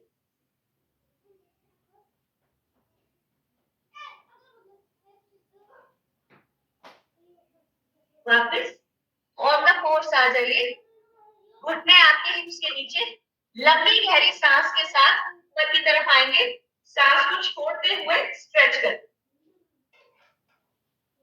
लंबी गहरी सांस के साथ ऊपर, सांस को छोड़ते हुए नाभि अंदर की तरफ खींचिए, सांस अंदर, सांस छोड़िए, एक बार और करेंगे, सांस अंदर, सांस को छोड़िए,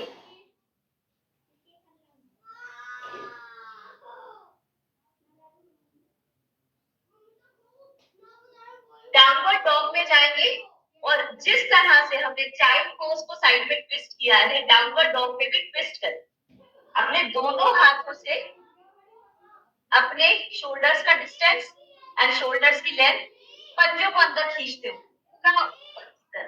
डाउनवर्ड डॉग में आएंगे, अब यहाँ से ट्विस्ट करेंगे, पूरा का पूरा स्ट्रेच करेंगे, ये वाला जो पंजा है एक बार इसको उठाइए और पूरा ट्विस्ट कीजिए, साइड पे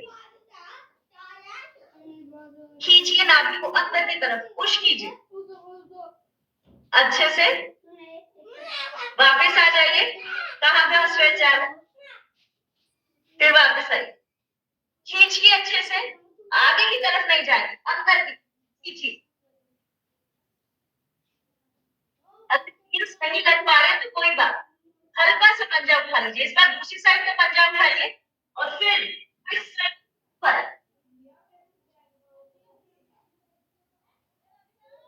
सेंटर, इस बार अंदर से ट्विस्ट करते हुए पूरा पंजा उठाना है, उठा लीजिए, ट्विस्ट करते हुए पूरा साइड में खींचिए, मैं आगे की तरफ नहीं जा रही हूँ, मैं अंदर की तरफ जा रही हूँ, देखिए डिफरेंस है दोनों बातों में, आप आगे की तरफ जाएंगे तो आप कोर पे नहीं जाएंगे, अंदर की तरफ पूरी नाभि को खींचा और फिर ट्विस्ट करना, इजी है ये बहुत, अगर आप पंजा उठा लेंगे तो खींचिए, खोल लिए साइड पे, हाँ वापस आइए, खींचिए, खोलिए साइड पे, लंबा वापस आइए, इस बार अपने नीज को अंदर की तरफ लेकर आएंगे, एल्बो तक लाइए, पूरा स्क्वीज करते हुए ऊपर की तरफ,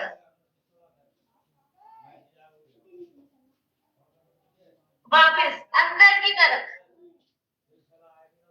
फिर ऊपर की तरफ, लंबा खींचिए, बिल्कुल लंबा,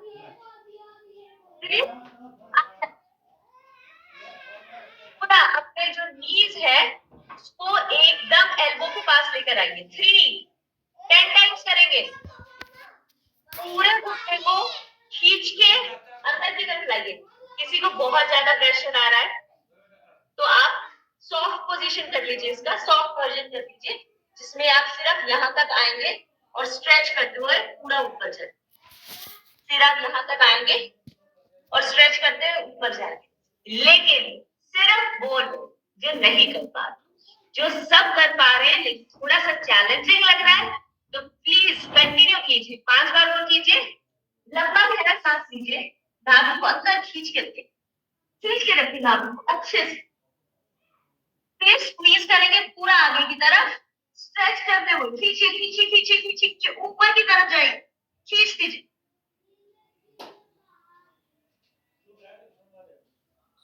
होल्ड करें, किसी भी पोज को जब अभी हम होल्ड करेंगे तो इसका मतलब ये नहीं है कि हमने सांस को होल्ड किया है, इसका मतलब ये है कि हम उस पोज को होल्ड करते हुए सांस को कंटिन्यूअसली ले रहे हैं, 2 बार और करेंगे, बाकी सभी लोग ऐसे आ जाइए, अगर नहीं कर पा रहे, घुटने में प्रेशर आ रहा है, फिर वो ले लीजिए, कुशन ले लीजिए, नाभि के एरिया को दबाइए ऐसे, फिर खींचते हुए पूरा लंबा करते, फिर दबाइए अंदर, फिर खींचते हुए पूरा लंबा करते। बाकी सब लोग 2 बार करेंगे मेरे साथ। डाउनवर्ड डॉग में जाइए, अंदर की तरफ और फिर ऊपर, अंदर की तरफ और फिर ऊपर की तरफ खींचिए। आइए दूसरी साइड करेंगे, इस तरह से स्ट्रेच करके रखिए, खींचिए अंदर की तरफ और फिर ऊपर। 2 3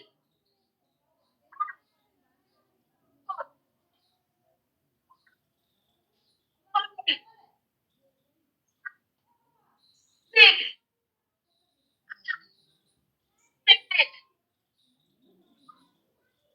8 9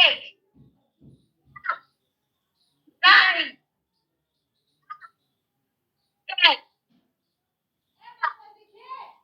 वापस, किसी के शोल्डर पे प्रेशर आया है? कोई बात, थ्रेड एंड नीडल पे आ जाओ। हाथों को शोल्डर के पीछे रखिए, सांस छोड़ते हुए अंदर की तरफ ले जाइए, शोल्डर्स पे सपोर्ट के साथ नाभि को अंदर की तरफ खींचते हुए स्क्वीज कीजिए। किसको थोड़े से पसीने आ गए? किसको ऐसा लगा कि थोड़ी गर्मी आ गई? आपका जो ये सोलर प्लेक्सस होता है, ये आपकी डाइजेस्टिव फायर होता है, अग्नि कहते हैं हम इस एरिया को, अग्नि से डिनोट करते हैं। एक ऐसा एरिया जहां पर जो खाना है वो आपकी एनर्जी बनता है। और खाना आपकी एनर्जी कैसे बनता है?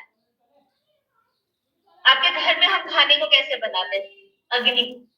सेम क्रिया, लंबी गहरी सांस अंदर, स्ट्रेच कर, ठीक।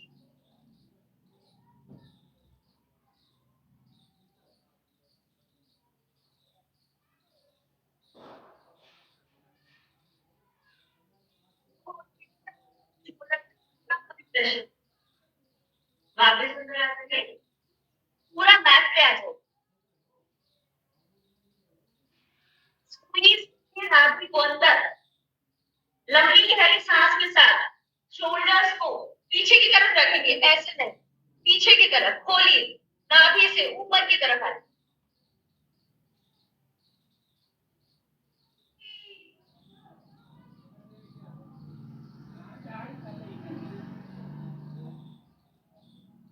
वापस, फिर से एक लंबी गहरी सांस लेंगे, छोड़ देंगे, इस बार लंबी गहरी सांस अंदर, शोल्डर्स को रोल करते हुए ऊपर पीछे।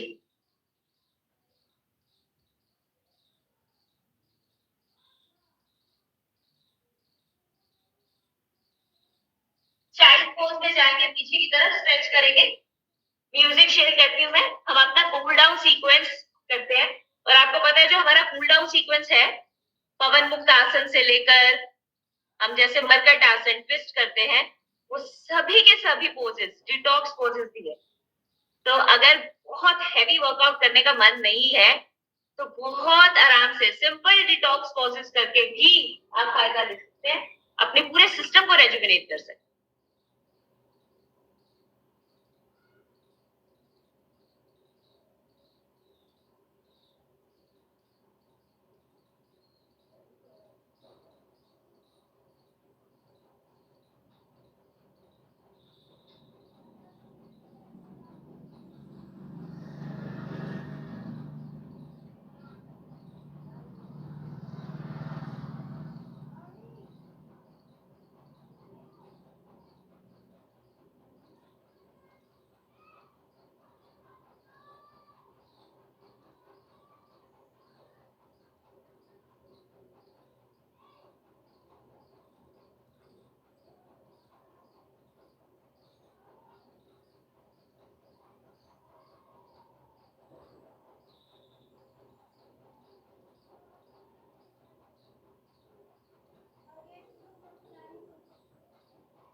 म्यूजिक तो मैंने पीछे अब दोनों पार्ट्स को अच्छे से रब करेंगे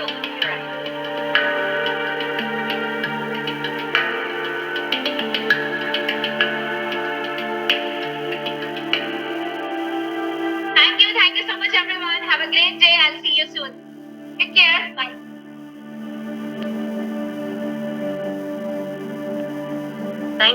thank you Meenal and thank you everyone. इस सेशन को हम यही एंड करेंगे। Thank you so very much for joining us.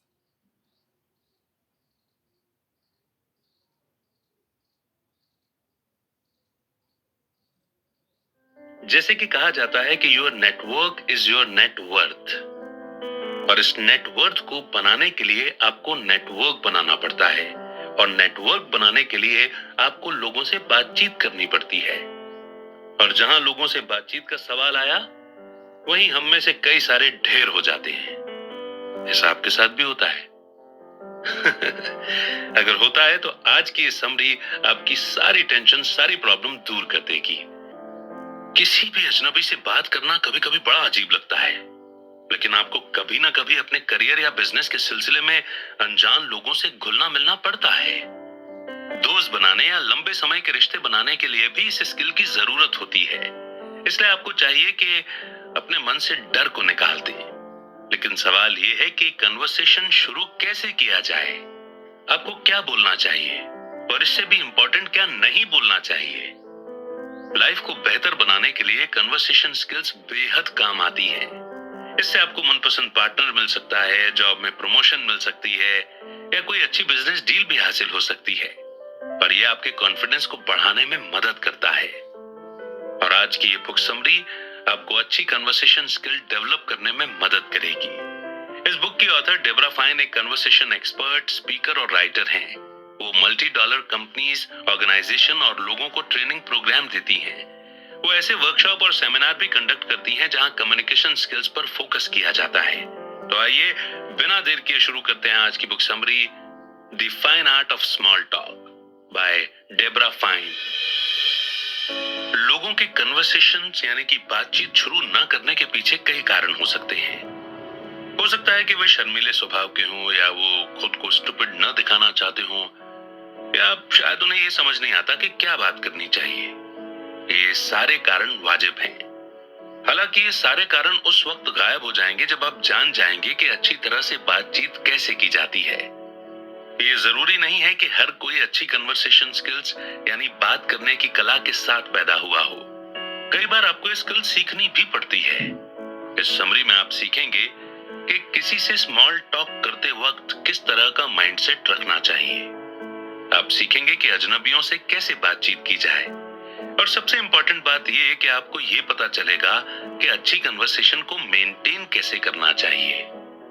इस समरी में दी गई जानकारी हासिल कर आपको एहसास होगा कि सोशलाइजिंग यानी कि लोगों से मिलना जुलना इतना भी स्ट्रेसफुल या मुश्किल नहीं है जितना आप सोचते थे। अगर आप कोशिश करें तो ये काफी मीनिंगफुल, जिंदगी बदलने वाला और मजेदार हो सकता है। तो आइए फिर इस बहुत इंपॉर्टेंट और लर्निंग जर्नी की शुरुआत करते हैं इस पहले चैप्टर से। What's the big deal about small talk? जेन एक फेमस कंपनी में जॉब करती है। उसे अपनी जॉब बहुत पसंद है, हालांकि उसकी जॉब में सोशलाइजिंग भी एक इम्पॉर्टेंट पार्ट है। तो जेन ने अपनी नई गाड़ी बिल्डिंग के सामने पार्क की जहां कंपनी की नई ब्रांच खुली थी। जैसे ही उसके कानों में म्यूजिक की और हंसी की आवाजें पड़ी, उसके चेहरे का रंग उड़ गया। उसे ऐसे इवेंट्स सख्त नापसंद हैं। वो अजनबी लोगों से दोस्ती तो दूर स्मॉल टॉक करने में भी घबराती है, लेकिन उसकी मजबूरी है कि उसे ऐसे इवेंट्स में शामिल होना पड़ता है क्योंकि ये उसकी ड्यूटी का हिस्सा है। लेकिन जेन कभी भी ऐसे इवेंट्स एंजॉय नहीं कर पाती। वो चुपचाप एक कोने में खड़ी सबको देखती रहती है और जहां तक हो सके लोगों को अवॉइड करने की कोशिश करती है। उसने सोचा कि वो खा पीकर 1 घंटे बाद पार्टी से चुपचाप चल देगी। जेन को ऐसा फील होता है जैसे सोशल इवेंट्स उसकी एनर्जी कम कर देते हैं। हो सकता है कि आप भी जेन की तरह फील करते हो। शायद आपके लिए भी स्मॉल टॉक करना पहाड़ चढ़ने जैसा मुश्किल काम हो, लेकिन आपको अच्छा लगे या ना लगे, ये हमारी जिंदगी का हिस्सा है। आप शायद सोच रहे होंगे कि काश ये स्मॉल टॉक हमेशा के लिए बैन हो जाता तो कितना अच्छा होता। लेकिन हम आपको बता दें कि स्मॉल टॉक की भी अपनी इंपॉर्टेंस है। दरअसल स्मॉल टॉक ही हमें एक रियल मीनिंगफुल कन्वर्सेशन की तरफ ले जाती है। जैसे मेन कोर्स से पहले स्टार्टर्स होते हैं, वैसे ही एक गहरी और मीनिंगफुल कन्वर्सेशन से पहले स्मॉल टॉक माहौल तैयार करने का काम करती है। ये दो लोगों को किसी भी बातचीत की शुरुआत से पहले कंफर्टेबल फील करने में हेल्प करती है। स्मॉल टॉक आपके लिए बिजनेस अपॉर्चुनिटी के, फ्रेंडशिप के या कोई रोमांटिक रिलेशनशिप बनाने के नए रास्ते खोलती है। इंसान को सोशल एनिमल कहा जाता है। इसके पीछे वजह है कि इंसान आपस में कनेक्ट करना चाहते हैं। ऐसा कोई नहीं है जो अकेले रहना पसंद करता है। सबको एक साथी की जरूरत पड़ती है। सबका एक फ्रेंड सर्कल होता है, किसी का बड़ा तो किसी का छोटा। लेकिन आज टेक्नोलॉजी ने इंसान की सोशल स्किल्स को काफी हद तक इफेक्ट किया है। लोगों में अकेलापन पहले के मुकाबले काफी बढ़ गया है। आप कहीं भी चले जाइए, किसी इवेंट में या पब्लिक प्लेस में, हर कोई अपने मोबाइल में बिजी दिखेगा। आज हमें ट्रेन में किसी से बात करने में झिझक होती है क्योंकि सामने वाले की नजर अपने फोन पर गड़ी होती है। कॉफी शॉप में किसी से बात करने की सोचे भी तो कैसे, सभी अपने अपने गैजेट में तो बिजी हैं। स्मॉल टॉक अकेलेपन का इलाज है। किसी के साथ बात करने से हमें अच्छा लगता है, मन हल्का हो जाता है। लेकिन सवाल यह है कि स्मॉल टॉक की शुरुआत कब और कैसे की जाए। तो इसके लिए सबसे पहले आपको इसे देखने का नजरिया बदलना होगा। अब जैसे जेन को ही ले लो, उसने भी यही किया था। उसने स्मॉल टॉक को अलग तरह से देखना शुरू किया। उसे सोशल इवेंट्स में अलग थलग रहने से चिढ़ होने लगी थी। वो भी तो पार्टी एंजॉय कर सकती थी, इसलिए उसने माइंडसेट में 2 चीजें बिठा ली। पहली चीज तो ये कि रिस्क लो, जो होगा देखा जाएगा। जेन ने यह सोचना छोड़ दिया कि कोई खुद आकर उससे बातचीत की शुरुआत करेगा। इसके बदले उसने एक गोल बनाया कि हर इवेंट में वो कम से कम 2 लोगों के पास जाकर उनसे बातचीत करेगी। आपको किसी अजनबी से बात करना मुश्किल लगता है, लेकिन हम आपको बता दें कि इससे भी मुश्किल कई और चीजें हैं, जैसे अपनी स्पीच भूल जाने के सामने तो ये कुछ भी नहीं है। दूसरी चीज, जेन ने यह फैसला किया कि वो सामने वाले से बातचीत आगे बढ़ाने की उम्मीद करने के बजाय खुद कन्वर्सेशन को आगे बढ़ाएगी। उसे यह भी लगता था कि सामने वाला भी यही बात सोचता होगा, लेकिन एंड में यह जेन पर डिपेंड करता था कि वो कितनी मीनिंगफुल कन्वर्सेशन करती है। तो इन 2 बातों को बहुत अच्छे से समझने के बाद बढ़ते हैं हम भी आगे नेक्स्ट चैप्टर की ओर। Take the plunge, start conversation. एक बात यह है कि आप जब तक खुद ट्राई नहीं करेंगे तब तक आपके मन से कन्वर्सेशन का डर जाने वाला नहीं है। जैसे आप अपने बाकी डरों का सामना करते हैं, ठीक वैसे ही आपको इसे भी फेस करना होगा। आप अपने मन से ये डर तभी हटा सकते हैं जब आप कोशिश करेंगे। स्मॉल टॉक बातचीत शुरू करने का बेस्ट ऑप्शन है। मैट ने भी कुछ ऐसा ही किया था जब वो बतौर पार्ट टाइम वर्कर एक हॉस्पिटल में काम करता था। मैट प्रेप टेक था, यानी कि उसकी ड्यूटी थी सर्जरी से पहले मेल पेशेंट्स को शेव करना। मेल पेशेंट्स को चिन से लेकर एंकल तक शेव करना होता था। कई बार ऐसा होता था कि कुछ मेल पेशेंट्स भूखे होते थे और कोई बहुत दर्द में होता था। तो ऐसे में आप अंदाजा लगा सकते हैं कि मैट और पेशेंट दोनों के लिए ये सिचुएशन कितनी अनकंफर्टेबल होती होगी। पर मैट ने स्मॉल टॉक करना सीख लिया था, जिसकी वजह से उसकी और उसके पेशेंट्स के लिए चीजें आसान हो गई थी। स्मॉल टॉक की वजह से मैट और उसके पेशेंट्स दोनों ही काफी रिलैक्स्ड फील करते थे। मैट उनसे हल्के फुल्के सवाल पूछता था, जिनके जवाब देने में उन्हें आसानी होती थी। इस तरह मैट उन्हें कंफर्टेबल फील कराता था। जैसे वो अपने पेशेंट से पूछता कि आपका घर कहाँ है, आपकी हॉबी क्या है, वगैरह वगैरह। मैट की तरह आप भी ऐसे ही हल्के फुल्के ढंग से कन्वर्सेशन स्टार्ट कर सकते हैं। ये आपको पावरफुल बनाता है। इससे आपको क्या बात करनी है ये आप डिसाइड कर सकते हैं। इतना ही नहीं, आप किसी से भी बात करने की पहल कर सकते हैं, जो भी आपको अच्छा लगे। कोई भी बातचीत स्माइल से शुरू होनी चाहिए। जब कोई आपको देखकर स्माइल करता है तो आप क्या करते हैं? ऑफ कोर्स आप भी बदले में स्माइल करते हैं।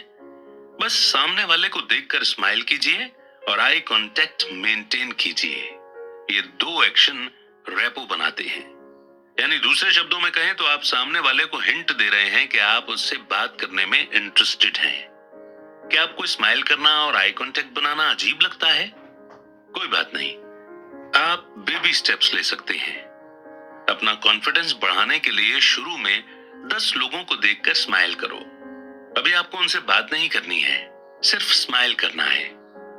स्माइल करने और आई कांटेक्ट बनाने की सलाह इसलिए दी जाती है क्योंकि ये आपकी नर्वसनेस को दूर करता है। इस बुक के ऑथर की एक फ्रेंड है बार्ब। बार्ब ने अभी हाल ही में अपना करियर शिफ्ट किया है। वो सिटी काउंसिल के लिए इलेक्शन लड़ रही हैं। एक पॉलिटिशियन के तौर पर आपको पब्लिक के साथ अच्छा रिलेशनशिप मेंटेन करने की जरूरत होती है। बातचीत करने के लिए बार्ब एक तरीके का इस्तेमाल करती हैं। वो जिससे भी मिलती हैं उसका नाम पूछ लिया करती थी। किसी का नाम पूछना तो बड़ा आसान है, इससे अच्छी बातचीत की शुरुआत हो सकती है। जैसे आप किसी का नाम पूछें, फिर उसका नाम रिपीट करें ताकि आपको नाम याद रह सके।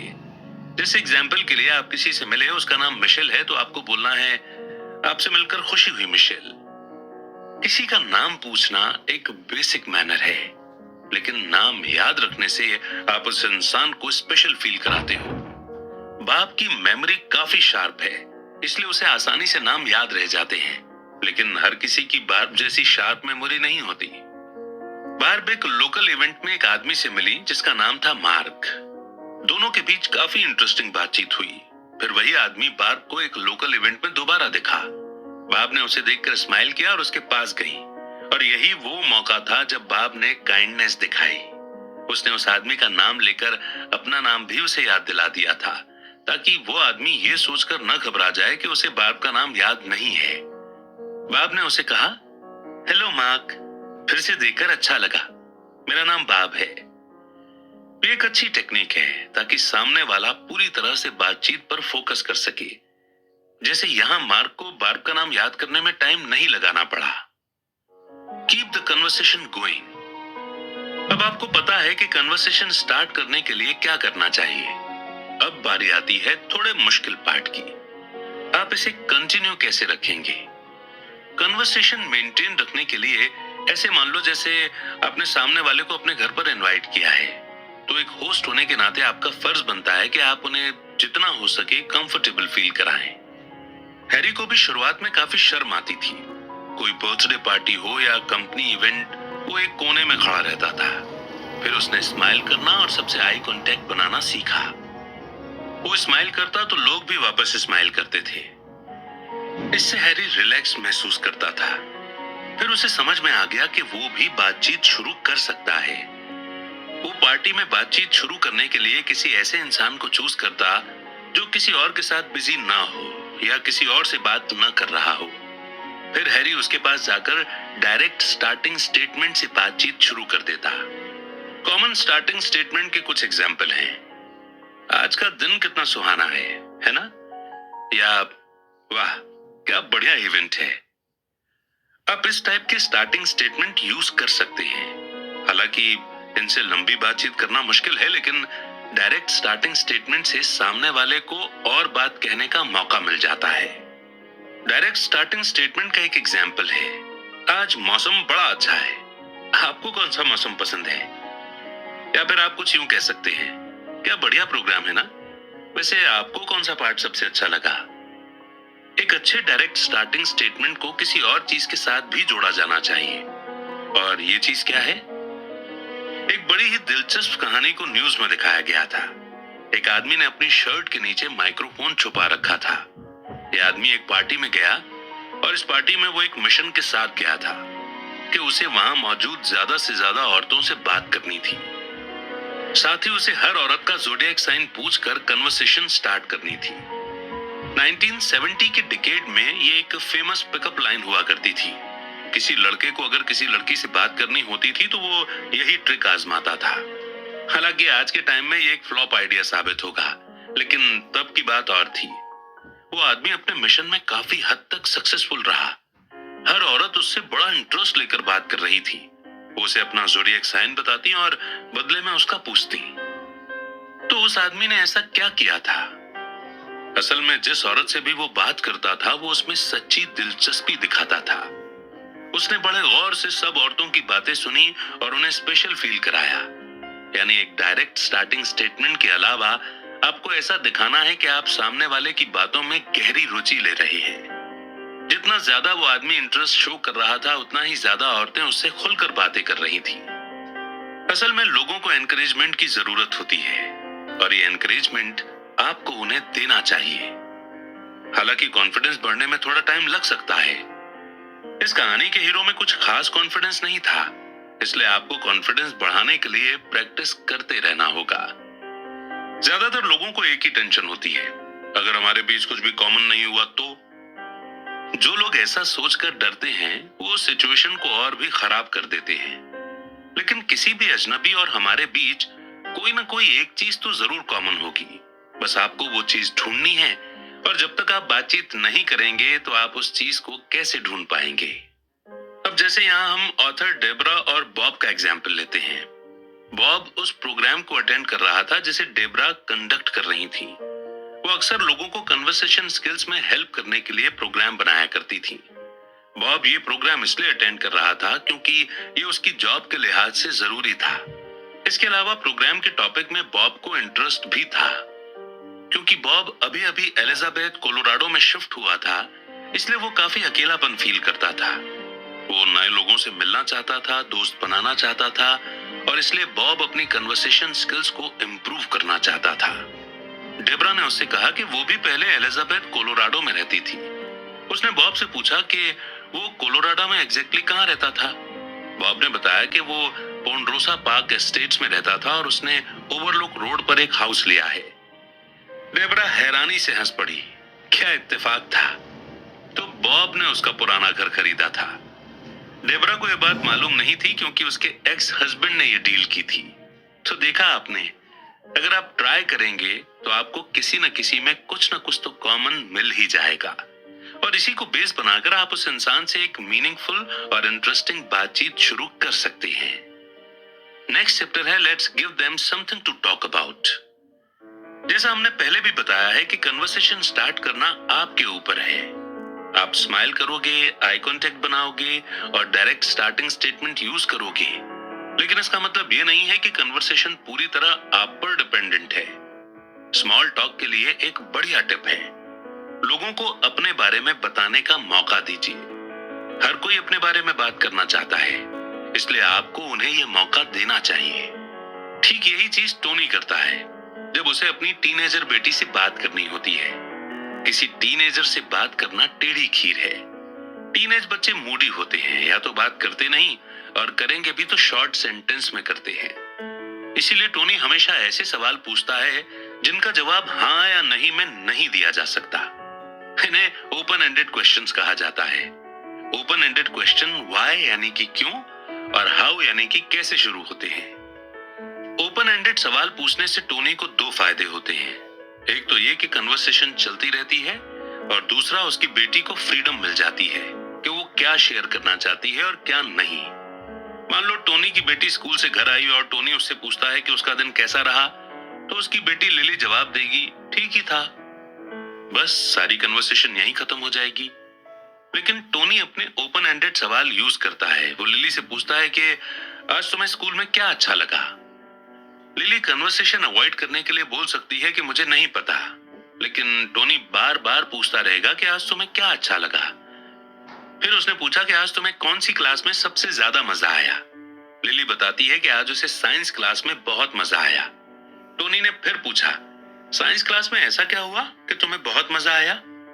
ये सवाल सुनकर लिली एक्साइटेड हो गई। उसने टोनी को बताया कि आज उसने एक बड़ा इंटरेस्टिंग एक्सपेरिमेंट किया। सवाल पूछना अच्छी बात है और सामने वाला जब उस सवाल का जवाब दे तो आपको गौर से सुनना भी चाहिए। लिली टोनी को सारी बातें बताती रही क्योंकि टोनी बड़े ध्यान से उसकी बात सुन रहा था। कुछ और ओपन एंडेड क्वेश्चन है। डिस्क्राइब करो, मुझे इसके बारे में और बताओ, वो तुम्हें कैसा लगा। कन्वर्सेशन स्टार्ट करते वक्त हमेशा और गहराई में जाकर चीजों को जानने की कोशिश करें। आप जितना गहराई में जाने की कोशिश करेंगे, सामने वाले को लगेगा कि आप उसमें उतना ही इंटरेस्टेड हैं, यानी आप उनकी बात को सुनना चाहते हैं। अक्सर कन्वर्सेशन का एंड इसलिए भी हो जाता है क्योंकि कोई अच्छा सवाल नहीं पूछता। जैसे मान लो कि कन्वर्सेशन स्टार्ट करने का एक कॉमन तरीका है कि सामने वाले से पूछो कि उसका वीकेंड कैसा रहा। लेकिन अगर वो कहता है कि हाँ ठीक था, तो आपको और गहराई से पूछना चाहिए। उनसे पूछिए कि उन्होंने वीकेंड पर क्या क्या किया, क्या आराम किया या कोई नई चीज की। फिर से हम याद दिला दें कि सामने वाला जो भी जवाब दे आपको ध्यान से सुनना है, लेकिन ये भी ध्यान रहे कि कब सामने वाला कन्वर्सेशन कंटिन्यू करने के मूड में नहीं है। आपको कुछ ऐसे सिग्नल या हिंट जरूर मिल जाएंगे जो आपको मिस नहीं करने हैं। हो सकता है कि उस वक्त वो बातचीत करने के मूड में ना हो, तो आप भी उन्हें फोर्स मत कीजिए। नेक्स्ट टाइम आप फिर से ट्राई कर सकते हैं। बातचीत करने के लिए एक और कॉमन टॉपिक है, जॉब के बारे में पूछना। तो ऑथर डेब्रा इस सवाल का जवाब कैसे देती हैं जब कोई उनसे उनके वर्क एक्सपीरियंस के बारे में पूछता है। डेब्रा उन्हें काफी अच्छे से खुलकर बताती हैं, क्योंकि उन्हें वाकई में अपने काम के बारे में बात करना अच्छा लगता है, क्योंकि डेब्रा अपने करियर से खुश हैं। डेब्रा न्यूयॉर्क में कंपनी के रिसर्च एंड डेवलपमेंट डिपार्टमेंट का पार्ट थी। हालांकि उन्हें यह काम पसंद नहीं था, उन्हें इंजीनियर बनना भी पसंद नहीं था। इसलिए डेब्रा ने कंपनी में रिक्वेस्ट की कि उन्हें अमेरिका में कहीं और ट्रांसफर कर दिया जाए। कंपनी ने उन्हें डेनवर भेज दिया, जहां उन्होंने प्रोडक्ट प्लानिंग का काम किया। इस तरह डेब्रा की अपनी जॉब को लेकर दी गई इंफॉर्मेशन के बेसिस पर सामने वाला कई और सवाल पूछ सकता है। वो उनसे पूछ सकता है कि तुम्हें इंजीनियर बनना पसंद क्यों नहीं है, या रिसर्च एंड डेवलपमेंट डिपार्टमेंट में काम करने का एक्सपीरियंस कैसा रहा, या फिर उन्होंने इंजीनियरिंग की पढ़ाई कब और कहां से की है। Make the most of networking events. Nathan खुद को शर्मीला नहीं मानता। जिन लोगों को वो जानता है उनके साथ वो काफी कंफर्टेबल होकर बात करता है। हाल ही में उसे एक जॉब ऑफर मिला जहां उसे रेगुलरली क्लाइंट से डील करना पड़ता था, लेकिन ये जॉब नेथन को जरा भी पसंद नहीं आई। उसे जरा भी आइडिया नहीं था कि अजनबियों से कैसे स्मॉल टॉक की जाए। फिर एक दिन नेथन की फ्रेंड स्टेफनी ने उसे एक नेटवर्किंग इवेंट के लिए इनवाइट किया। उसने नेथन को एनकरेज करते हुए कहा कि उसे इवेंट में आए हुए लोगों को ऑब्जर्व करना चाहिए। उसे देखना चाहिए कि लोग कैसे बात कर रहे हैं। इस इवेंट में जितने भी लोग आए थे स्मॉल टॉक में एक्सपर्ट थे। उन्हें पता था कि अनजान लोगों से कैसे बात की जाती है। नेथन ने वहां आए लोगों को बड़े गौर से देखा। उसने कई महीनों तक ऐसे नेटवर्किंग इवेंट्स अटेंड किए और लोगों को ऑब्जर्व करता रहा। धीरे धीरे वो भी उन लोगों के तौर तरीके सीख गया। उसे थोड़ी प्रैक्टिस की जरूरत पड़ी, लेकिन 1 साल बाद नेथन एक स्मॉल टॉक एक्सपर्ट बन चुका था। तो हम बताते हैं कि उसने क्या किया। नेथन स्माइल करते हुए आई कांटेक्ट बनाता था और हेलो के साथ अपना इंट्रोडक्शन देता था। वो उन्हीं लोगों को अप्रोच करता जो किसी और के साथ बातों में बिजी नहीं होते थे। इस नई जॉब में रहते हुए नेथन को एक पार्टी में एक आदमी मिला जो उसी की उम्र का लग रहा था। नेथन का ध्यान बार बार उसकी ओर जा रहा था। उसे देखकर उसे अपना पास्ट याद आ रहा था, क्योंकि वो आदमी भी पार्टी में अनकंफर्टेबल फील कर रहा था, ठीक वैसे ही जैसे पहले नेथन किया करता था। ऐसा लग रहा था जैसे मौका मिले तो वो पार्टी छोड़कर भाग जाए। नेथन उसके पास गया और उसे देखकर मुस्कुराया। उस आदमी ने भी स्माइल किया। नेथन ने अपना इंट्रोडक्शन दिया तो उस आदमी ने अपना नाम एंड्रयू बताया। वो भी नेथन की तरह एक नया एम्प्लॉय था। नेथन कन्वर्सेशन के दौरान एंड्रयू को उसके नाम से बुलाता रहा। ये उसकी टेक्निक थी नाम न भूलने की। नेथन ने डायरेक्ट स्टार्टिंग स्टेटमेंट से कन्वर्सेशन की शुरुआत की थी। उसने एंड्रयू को पूछा कि पार्टी के बारे में उसका क्या ख्याल है। एंड्रयू ने जवाब दिया कि पार्टी ठीक है और वो थोड़ा नर्वस फील कर रहा है। उसने आगे बताया कि उसने इसी हफ्ते से जॉब स्टार्ट की है और उसे यहाँ काफी अकेलापन लगता है। नेथन गौर से एंड्रयू की सारी बातें सुन रहा था। तो उसे क्या इन्फॉर्मेशन हाथ लगी? पहली तो ये कि एंड्रयू नया था, दूसरा वो नर्वस था और अकेला फील कर रहा था। नेथन ने इन फैक्ट्स के बेसिस पर उससे बातचीत शुरू कर दी। नेथन ने एंड्रयू से उसकी पोस्ट और उसकी हॉबी के बारे में पूछा। उसने पूछा कि वीकेंड्स पर वो क्या करना पसंद करता है। इस पूरी कन्वर्सेशन के दौरान नेथन एंड्रयू से आई कांटेक्ट बनाए रहा। अब नेथन एंड्रयू की हर बात ध्यान से सुन रहा था। इससे एंड्रयू को भी एनकरेजमेंट मिली और वो नेथन से और खुलकर बातें करने लगा। उसने भी नेथन से कुछ सवाल पूछे। नेथन ने उसे अपने बारे में बताया, हालांकि वो ज्यादा एंड्रयू के बारे में जानने की कोशिश करता रहा। इस तरह दोनों के बीच काफी इंटरेस्टिंग कन्वर्सेशन हुई। दोनों ने एक लोकल जापानीज रेस्टोरेंट में डिनर करने का प्रोग्राम भी बनाया, क्योंकि बातचीत के दौरान उन्हें पता चला कि दोनों को ही जापानीज खाना पसंद है। और पार्टी खत्म होते होते दोनों की अच्छी दोस्ती हो गई थी। कन्वर्सेशन स्टार्ट और मेंटेन करना प्रैक्टिस के साथ आसान होता जाएगा, लेकिन आपको ये भी ध्यान रखना होगा कि कन्वर्सेशन के दौरान क्या बोलना है और क्या नहीं। ऐसा ना हो कि आप सामने वाले पर सवालों की बौछार ही कर दें। जो इन्फॉर्मेशन उससे मिले उसके बेसिस पर ही सवाल पूछें। बेवजह के सवाल ना पूछें। आपका गोल होना चाहिए सामने वाले को कंफर्टेबल फील कराना। कहीं उसे ये ना लगे कि आप उससे बातचीत नहीं बल्कि पूछताछ कर रहे हैं। सामने वाले की बॉडी लैंग्वेज पर ध्यान देना भी जरूरी है। अगर आपको बातचीत में मजा आ रहा है तो ये जरूरी नहीं है कि सामने वाले को भी आ रहा हो। अगर वो इधर उधर देखे या अनकंफर्टेबल लग रहा हो तो आपको समझ जाना चाहिए कि अब कन्वर्सेशन खत्म करने का टाइम आ गया है। इससे आपको किसी इवेंट से पहले मेंटली प्रिपेयर होने में भी मदद मिलेगी। आप ये मानकर चलें कि आपको वहां अजनबी मिलेंगे। लोगों से बातचीत करने के लिए कोई 3 टॉपिक सोच लीजिए। याद रहे कि कन्वर्सेशन सेम नहीं होगी। हो सकता है कि 5 में से 1 कन्वर्सेशन सक्सेसफुल हो, लेकिन कोई टेंशन की बात नहीं है। ये एकदम नॉर्मल है। हर किसी का टेस्ट आपसे मैच करे ये जरूरी तो नहीं है, लेकिन आपको निराश नहीं होना चाहिए। जब भी मौका मिले कन्वर्सेशन स्टार्ट करने से हिचकिचाइए मत। और अब कंक्लूजन। सबसे पहले तो आपने स्मॉल टॉक की इंपॉर्टेंस के बारे में जाना। स्मॉल टॉक की इंपॉर्टेंस इसलिए है क्योंकि यह आपको मीनिंगफुल और गहरी बातचीत करने का मौका देती है। दूसरी बात, आपको 2 चीजें माइंड में रखनी चाहिए। आपको कन्वर्सेशन शुरू करने का रिस्क तो लेना ही पड़ेगा, इसीलिए किसी सोशल इवेंट में बातचीत की पहल करने से डरे नहीं। एक और चीज माइंड में रखनी चाहिए कि कन्वर्सेशन आगे बढ़ाने की जिम्मेदारी अपने ऊपर लें। यह आपके ऊपर है कि कन्वर्सेशन आगे चलती रहे। तीसरी चीज आपने सीखी कि कन्वर्सेशन स्टार्ट कैसे की जाए। बाकी चीजों की तरह इसमें भी आपको प्रैक्टिस की जरूरत पड़ेगी और फिर धीरे धीरे यह आपके लिए इजी हो जाएगा। स्मॉल टॉक लोगों को कंफर्टेबल फील कराता है। ये रिलेशनशिप्स को बेटर बनाने और नई नई अपॉर्चुनिटीज के लिए भी रास्ता खोलता है। कन्वर्सेशन स्टार्ट करने से पहले सामने वाले को कंफर्टेबल फील कराना जरूरी है। इसीलिए शुरुआत हमेशा स्माइल के साथ कीजिए। उनसे आई कांटेक्ट मेंटेन रखें, फिर उनसे उनका नाम पूछें। पूरी बातचीत के दौरान उनके नाम से उन्हें बुलाएं, जिससे सामने वाला थोड़ा और कंफर्टेबल हो जाए। इसका फायदा यह भी है कि आपको उनका नाम याद रहेगा। चौथी चीज, अब आपको पता है कि कन्वर्सेशन को कैसे जारी रखना है। डायरेक्ट स्टार्टिंग स्टेटमेंट्स यूज कीजिए। ये ओपन एंडेड सवाल होते हैं जिनका जवाब हाँ या नहीं में नहीं दिया जा सकता। इससे आपको उस इंसान के बारे में जानने का मौका मिलेगा। आपको ऐसी इंफॉर्मेशन मिलेगी जिससे आप आगे और सवाल पूछ सकते हैं। 5वीं चीज, कन्वर्सेशन में एंथुजियाज्म यानी कि उत्साह और इंटरेस्ट बेहद अहम चीजें हैं। हमें सामने वाले को यह जताना है कि उनका जवाब हमारे लिए मैटर करता है।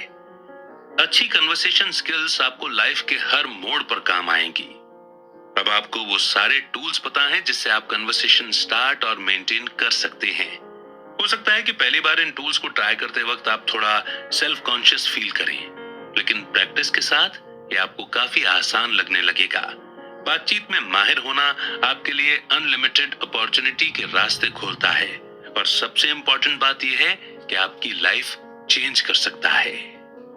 और हम भी आपकी लाइफ में एक पॉजिटिव ट्रांसफॉर्मेशन, पॉजिटिव चेंज ही एक्सपेक्ट करते हैं। कैसी लगी आपको ये बुक समरी और कैसी से भी इंपॉर्टेंट कौन सा पार्ट, कौन सा पॉइंट आपको